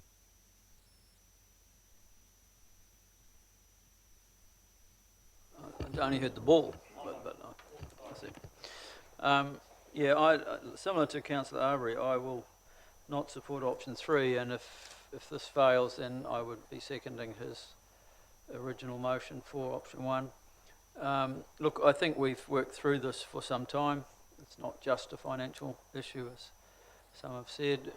We ask staff to go back and re-look at it and try and find a more flexible arrangement for the LTOs. I think option 1, reducing them now and then continuing to look at it long term, is the best option. I think the idea of the LTO is from a previous era, and I can understand how people who've had them would not want to lose them. But I think, as Councillor Arbery said, it doesn't stop them having a holiday there. They just have to take their caravan there for their holiday, not leave it there all the time. Some of them that have been left there for this long are not looking very good, and they need to, you know, get into the modern world, really. I think we've asked the staff to do a lot of work, and when you look at the advantages versus the disadvantages of option 1 and option 3, you've got 2 here and a long list of disadvantages for option 3, reversed basically for option 1. I think we should be making a decision based on that advice, that it is the best thing to do to start phasing them out, but not automatically, not all at once. I know for many years people have, would have given their back teeth to get one of these LTOs to be able to park their caravan there all year and so on. And I don't suppose that would ever change. It's a great opportunity, but this is a park that is iconic. It's a jewel for many people, and we're losing camping sites in the Bay of Plenty. So I think we need to look at maximising the opportunity for the casual campers to come in. And the additional cabins is great, and the additional caravans that you can rent. I've done that myself, taken my grandkids over for a weekend. I think that's a great option too. And the revenue balances out as in balance with giving the public the opportunity to have that iconic holiday at the base of Moa. Thank you. Any other discussion on that? Councillor Salisbury? I just have a question. Is it possible to have an option where we could start with option 3 and then potentially do like a sinking lid as people move out, just not replace them, and then over time they reduce? Yeah, away you go, Paul. Through the chair, yes. However, the sinking lid would be a very long lid. That they are very popular to keep going. Thank you. Just speaking to the recommendations myself, I'm quite comfortable with option 3, given that there has already been a reduction from 44 LTOs down to 29. And of course the LTOs tend to go into the less accessible sites, and that frees up the casual sites being in better locations. And I think the fact now that we're introducing this roadworthiness test, I think it'll help keep the quality of the caravans up to spec. So, and given that 1 year will go pretty quickly, and this can be revisited by staff, I'm quite comfortable in going for option 3. Any other discussion before we go back to the mover? Mover, right, a reply? I think the topic's been canvassed, no pun intended, reasonably well. Thank you. Just reminding elected members that we don't have Councillor Kitty now, so there's just the 10 of us. So those in favour of these recommendations and option 3, raise your hands, please. Councillor Hughes, Robson, Salisbury, Hollis, Granger and Clout, and against is councillors Morris, Arbery, Baldock and Mayor Tenby. So that is carried. Thank you. Thank you, Doug, again for your earlier presentation. It had a good effect in that respect. Thank you, staff, and I appreciate you implementing these actions. As I say, a year will come around pretty quickly, and if there's any obvious need to reduce LTOs over that time, I'm sure you'll be able to justify that quite easily. Thank you.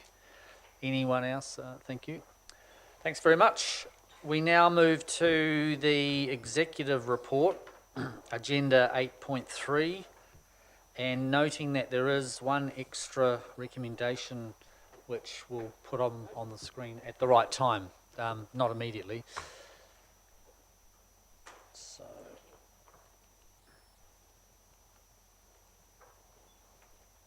just getting to the right page. That's page 69. Thank you. The Chief Executive like to introduce. Thank you. Thank you, Mr. Chair.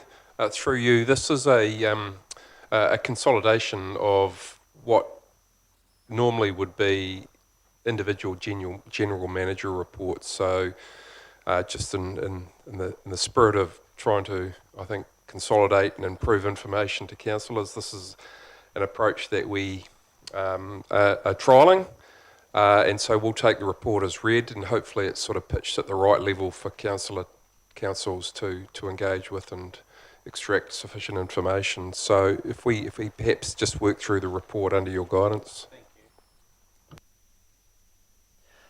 I think what we'll do is basically go through page by page quite quickly, and then if any elected member has a specific query, we can handle that, and then at the end of that we'll bring in the additional topic that's just been raised. So if I just go through page 69, Councillor Robson. Is it possible to share with elected members copies of the leases with regard to Mission Street, just for the record? Thank you. So that'll be a request. It has already been provided? Yeah. That's been provided in terms of previous council resolutions, so nothing's changed. Well, that's what I'm checking to see what, I'd like to see copies of the signed Happy to do list. that, but there's Thank you. no substantive change from what was approved. Thank you. So that request is noted. Thank you. Page 70. Page 71. Page 72. Page 73. Emily, yeah, well. Kia ora. Oh, kia ora. This is in relation to, I just have a query around the property management, specifically through the outer housing portfolio. I just have, it's my understanding that KPMG have been engaged to provide some recommendations for the divestment of those properties. I can't seem to find any information about that. Will anything be available? I understand that it's pretty new. So that hasn't been reported to council yet. It will be coming in July and it will be in confidential. Okay. All right, I'll save it for then. Thanks, Emily, and thank you for your question. No problem at all. Okay, it's page 73. Page 74. Yeah, Councillor Baldock. Yeah, just the Bay Court one, Gareth. Given that these reports are written often a couple of weeks beforehand, is the increase in bookings at Bay Court still holding up and looking promising? Through the chair, so Bay Court opened to the public last week, had their first public performance on Saturday just gone, which went really well. And yeah, bookings in quarter 4 for this year, so kind of September onwards, are absolutely looking strong. Thank you. Councillor Morris had a question. Thank you. Through you, Mr. Chair, I probably wouldn't have been minded to ask this question, but given that it's had national and local media attention and the comments were made when exercising a right of reply without the ability for elected members to have further debate, two questions and perhaps a follow-up depending on the answer. Have council staff seen the comments by the Mayor and national and local media that Tauranga City Council is insolvent? And secondly, question is Tauranga City Council insolvent? Through the chair, I think the comment was made in a meeting. So yes, staff were present and are aware of the comment. And for a technical answer in relation to insolvency, I'll hand over to the Chief Financial Officer, General Manager of Corporate Services. Thank you, Mr. Chief Executive. I guess the statement in terms of is Tauranga City Council insolvent is the council is not insolvent, is able to pay its bills as and when they fall due at this point in time. It is underpinned obviously by the Rating Act, which makes it very different from another business which may not be underpinned by the Rating Act, and therefore facing some of the debt pressures may have concern over that. So the other thing that I would say is what it also, and we've said this many times, and it's been, I guess, accelerated through the implications of COVID, is that we are facing a very challenging long-term plan in terms of our financial position and our debt constraints. So it is a challenging financial position going forward that we will be facing, and it will be a difficult long-term plan. Yeah, supplementary. Supplementary, given those comments that Tauranga City Council is not insolvent, does the Mayor rescind his comments publicly where he said that Tauranga City Council was insolvent? Question to the Mayor. Through you, Chair, no, I don't rescind them because I added that if we were a business, we would be calling the receivers. We are not a business. We are a local government entity. We are, as the CFO has quite rightly said, we operate under extremely financially hamstrung conditions, and we are doing all that we can to advance the city and at the same time act prudently in respect of that. My comment was made in respect of a range of issues that we're looking at going forward, all of which need to be taken as discrete decisions in my view. Thank you. Thank you, Mayor Temby, for responding. Okay, moving on quickly to page 74, 75, 76. Councillor Baldock, did you have a question? Wharf Street, if we could. Just seeing all the activity there as we walk past it. Can we get an update? I noticed that Doug brought the little ink pot thing the other day, which was found, but since then I've seen more digging with some of the pipes going in. Can we just be reassured too that there's still nothing been found underground that would cause us any concerns? Through the Chair, there should be an update, I think in today's council catch-up in terms of the progress on Wolf Street. Haven't heard of any other archaeological finds as yet, and I think Doug mentioned the other day they were fairly confident that they'd done any digging that was likely to turn something up, touch wood. We are planning a Wolf Street site visit sometime in the next couple of weeks for elected members to go and have a bit of a wander and see it in person, so that'll pop into the diary soon. Thank you, I appreciate that, Councillor Baldock. Now, page 77, page 78, page 79. Now, going to the additional item that was just emailed to us this morning, Christine, do you want to just speak to that briefly, and then we'll add it into the recommendations? Thank you.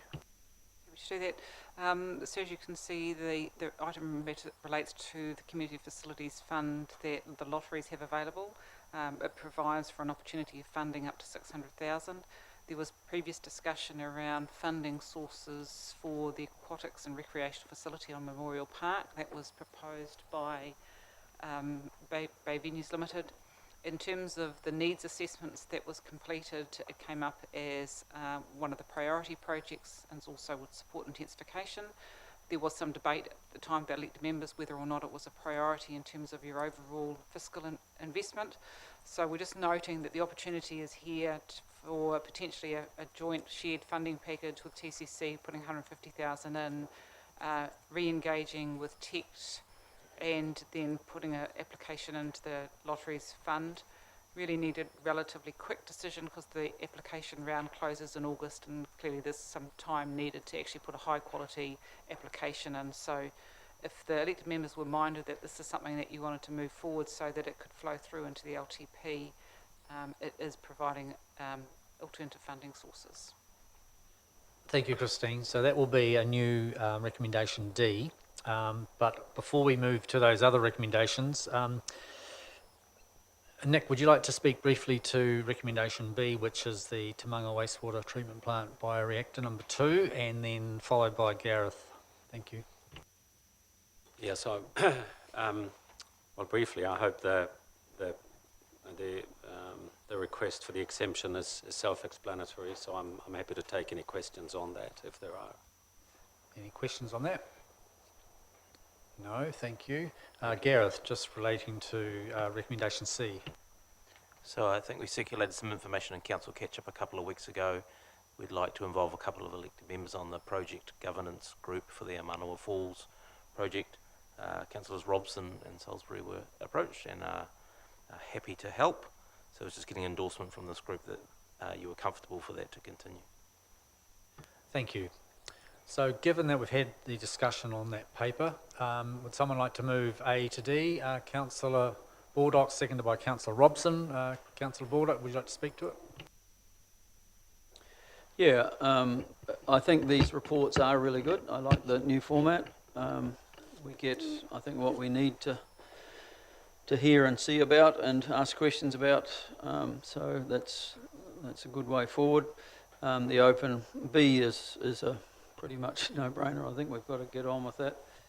And C, we had a fantastic visit out to Omanawa, those of us who got there, and I'm pleased to see that project will continue and have elected member representation on it. And D, I think, is also very important that that project, however some may feel about it, definitely needs to be considered in the LTP, and this therefore gives us an opportunity to seek some additional funding to get it so we can get the information we need for that process.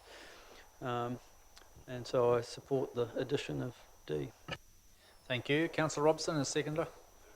Reserve. Anyone else would like to speak? Councillor Morris. Thank you, Mr. Chair. Just in terms of recommendation A, and the discussion and questions in terms of council being insolvent or not. The exact quote that has been reported in national and local media is, "We are insolvent, full stop." If we were a business, we would be calling in the receivers now. And as that comment was made at the end of the right reply without the ability to challenge through debate, I think it's appropriate that that's done now, and I heed the exhortation of the Deputy Mayor to have debate in public in the chamber. So the Inland Revenue and also any dictionary you care to mention defines insolvency as when your debt exceeds your assets or when your debts can't be paid when due. And in both cases, Council meets its obligations and remains solvent, as we have had confirmed by Council staff today. Our net debt as forecast to June 2021 is some $680 million, with net assets of some $4.1 billion in Tauranga. That's far from insolvent. If you took out the road corridor, of course you can't sell roads, we still have over $1.3 billion in assets. So on the first test, Council is solvent. On the second test, can we meet our debt obligations? Well, our annual interest cost forecast over this annual plan being just over $20 million, or less than 10% of our $266 million forecast revenue. It is true that we do have challenges funding infrastructure for new subdivisions in the future, and we will need to partner with central government and regional council in terms of funding, as well as developers themselves and their own balance sheets. And I'm sure ratepayers would be very keen for developers themselves to take on more of that burden with their own balance sheets. I'd also suggest that given it was repeated nationally and locally, that council needs to be seen as a credible co-investment partner with government, regional council, and exaggerated claims of insolvency undermine that confidence. We need cool heads and a set of facts to build trust. Thank you.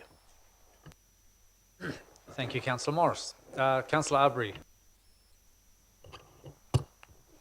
Yeah, so the recommendation B to approve exemption from open competition for the Te Maunga wastewater treatment equipment, that to me makes sense. It follows on from the previous exemption we gave to the staff.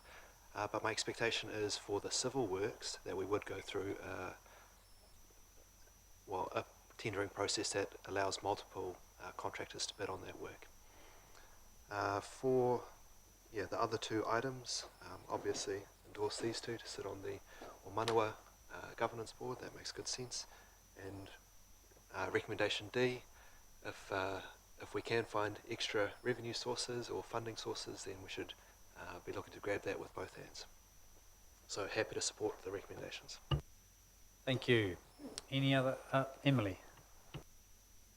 Kia ora. Sorry, this is just, I didn't receive any information around recommendation D, but in the subject of insolvency, would that not hinder your ability to make an application to charitable funding partners? Well, it would if we were. Yes, I think it would. But I think it's being well explained now by staff. Yep. Thank you. Sorry, just one more supplementary question through yourself.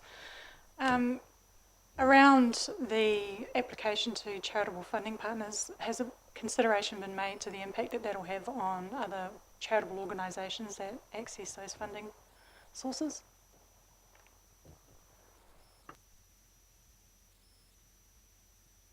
No, not at this stage. The assumption is that lotteries, I guess, would turn us down if it was an appropriate application at this time. Thank you, Emily, for your question. Any other discussion on this? The seconder, Councillor Robson, would you like to speak now? Yeah, look, I'd like to thank, I think the most succinct statement that I can mirror is Councillor Arbery's in terms of passing the four elements here. But I'd like to make two additional observations, if I may. It's possibly just an operational thing, but how do we get late items into the public agenda information so people can actually see that stuff rather than just record in the minutes? So there's an agenda up, there's a late item that hits our agenda, but from memory we don't seem to have a process by which those late items sit with the agenda setting. That's just operational. The other observation I'd like to make is Emily's contribution with that last question was stunning, absolutely stunning. And it goes back to us not seeing ourselves as part of the wider community and going and competing with community organisations, because most of these funding sources have limited funds. So if we get an application in, someone else, this goes back to a little bit of a theme that's been running here today, which I'd like us to sort of bear in mind, which is the concept of trade-offs. So when we, with our high-powered delegation and all our clever and educated and experienced staff, put an application in, and that's running up against other organisations, you know, we do need to think about the wider impacts of the decisions we make, the actions we take, and the work we do on behalf of the community, and perhaps how sometimes we are not thinking broadly enough. That was a stunning contribution. I thank you for it. Really, thank you. Thank you. On the relation to the first question. So it was a administrative omission on our end. It should have been included in the report. It's not something we do frequently, and it's because of the timeline that we did put it here. Otherwise, we would have brought it back to a subsequent meeting, but it would just push it too close to the submission date. So, yeah.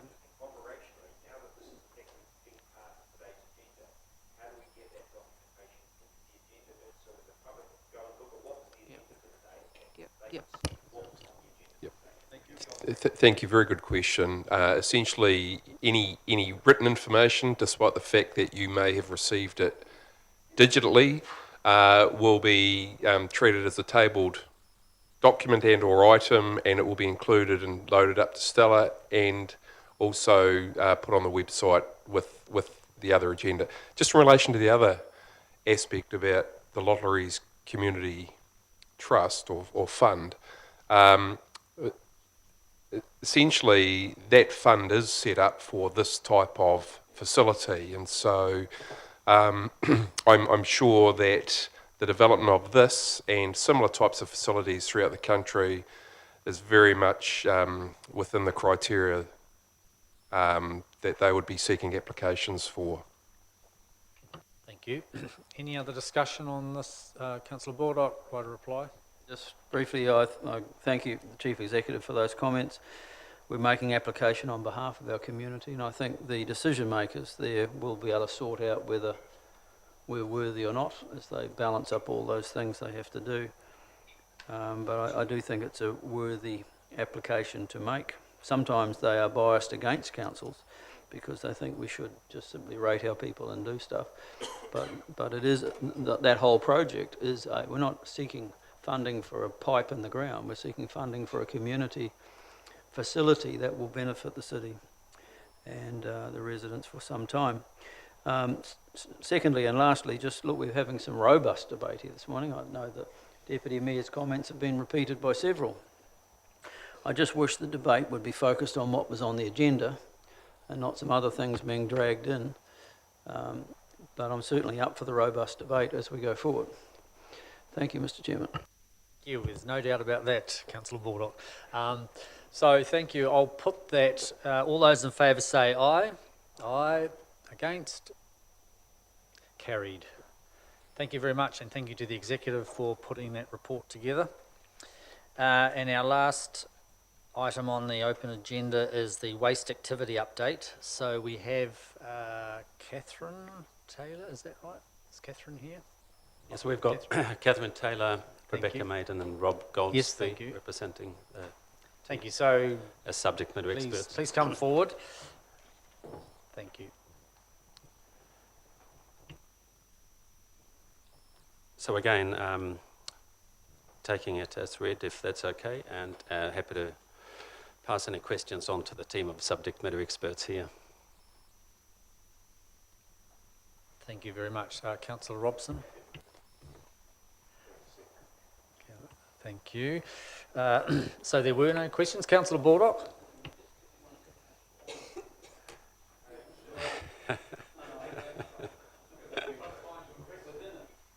Are you sure? But there was a thing here about the bins. I just wanted to check where it was. I'll come back to it in a minute. I'll just have it. Fine. We'll give you time to find it. Are there any other questions before we go to the debate as such? Yes, Councillor Baldock? I remember another one. Yep. About the transfer stations. Are we looking at any further development of sites for transfer stations? Because we're a very fast-growing city. At the moment, everybody has to go to either Tamunga or Malimi Street. I live close, so that's good. But, you know, out in other parts would save traffic congestion. It would make it more convenient for people to go to. Are we looking at that as part of this whole strategy right now, or only curbside collection? Through the chair. So we've got a broader sort of waste master plan that we're looking at, and that will encompass things like community recycling centres and things in the future. But at the moment, what we're trying to do is get the facilities that we've got up to scratch and fit for purpose, and utilise them to the best of their potential to divert waste from landfill. So it's probably something that will be considered over time, but not necessarily as part of what we're working on right now. I'm just concerned that as we look at using those two sites, particularly Malimi Street, for commercial waste, because of the closure of Jack's, you know, the traffic in around that area, which is already very, very constrained, would be potentially affected by a lot more commercial vehicles. Yeah, couldn't Looking at agree. that as well. Yeah, we are. So one thing that we're looking at the moment is developing Tamunga so that it is seen as more of the, it is the facility that we take construction demolition waste to rather than Malimi Street, because if we can develop that into a place where we can have different facilities to recover different materials and different machinery and things like that, it means that we're taking that pressure off of Malimi Street and that surrounding area. Thank you. Any other questions before we go to the debate? Thank you. So Councillor Robson is moving. Thank you, Councillor. I have a seconder? Oh, thank you. Yeah, look, I suppose all of this is important. Some of it less of interest to some ratepayers than others.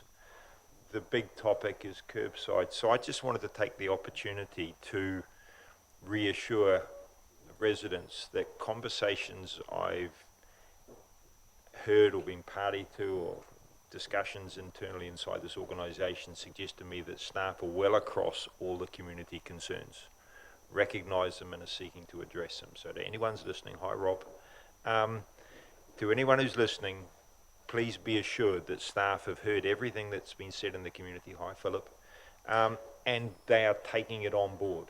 Now, where it goes to is the councillor's responsibility.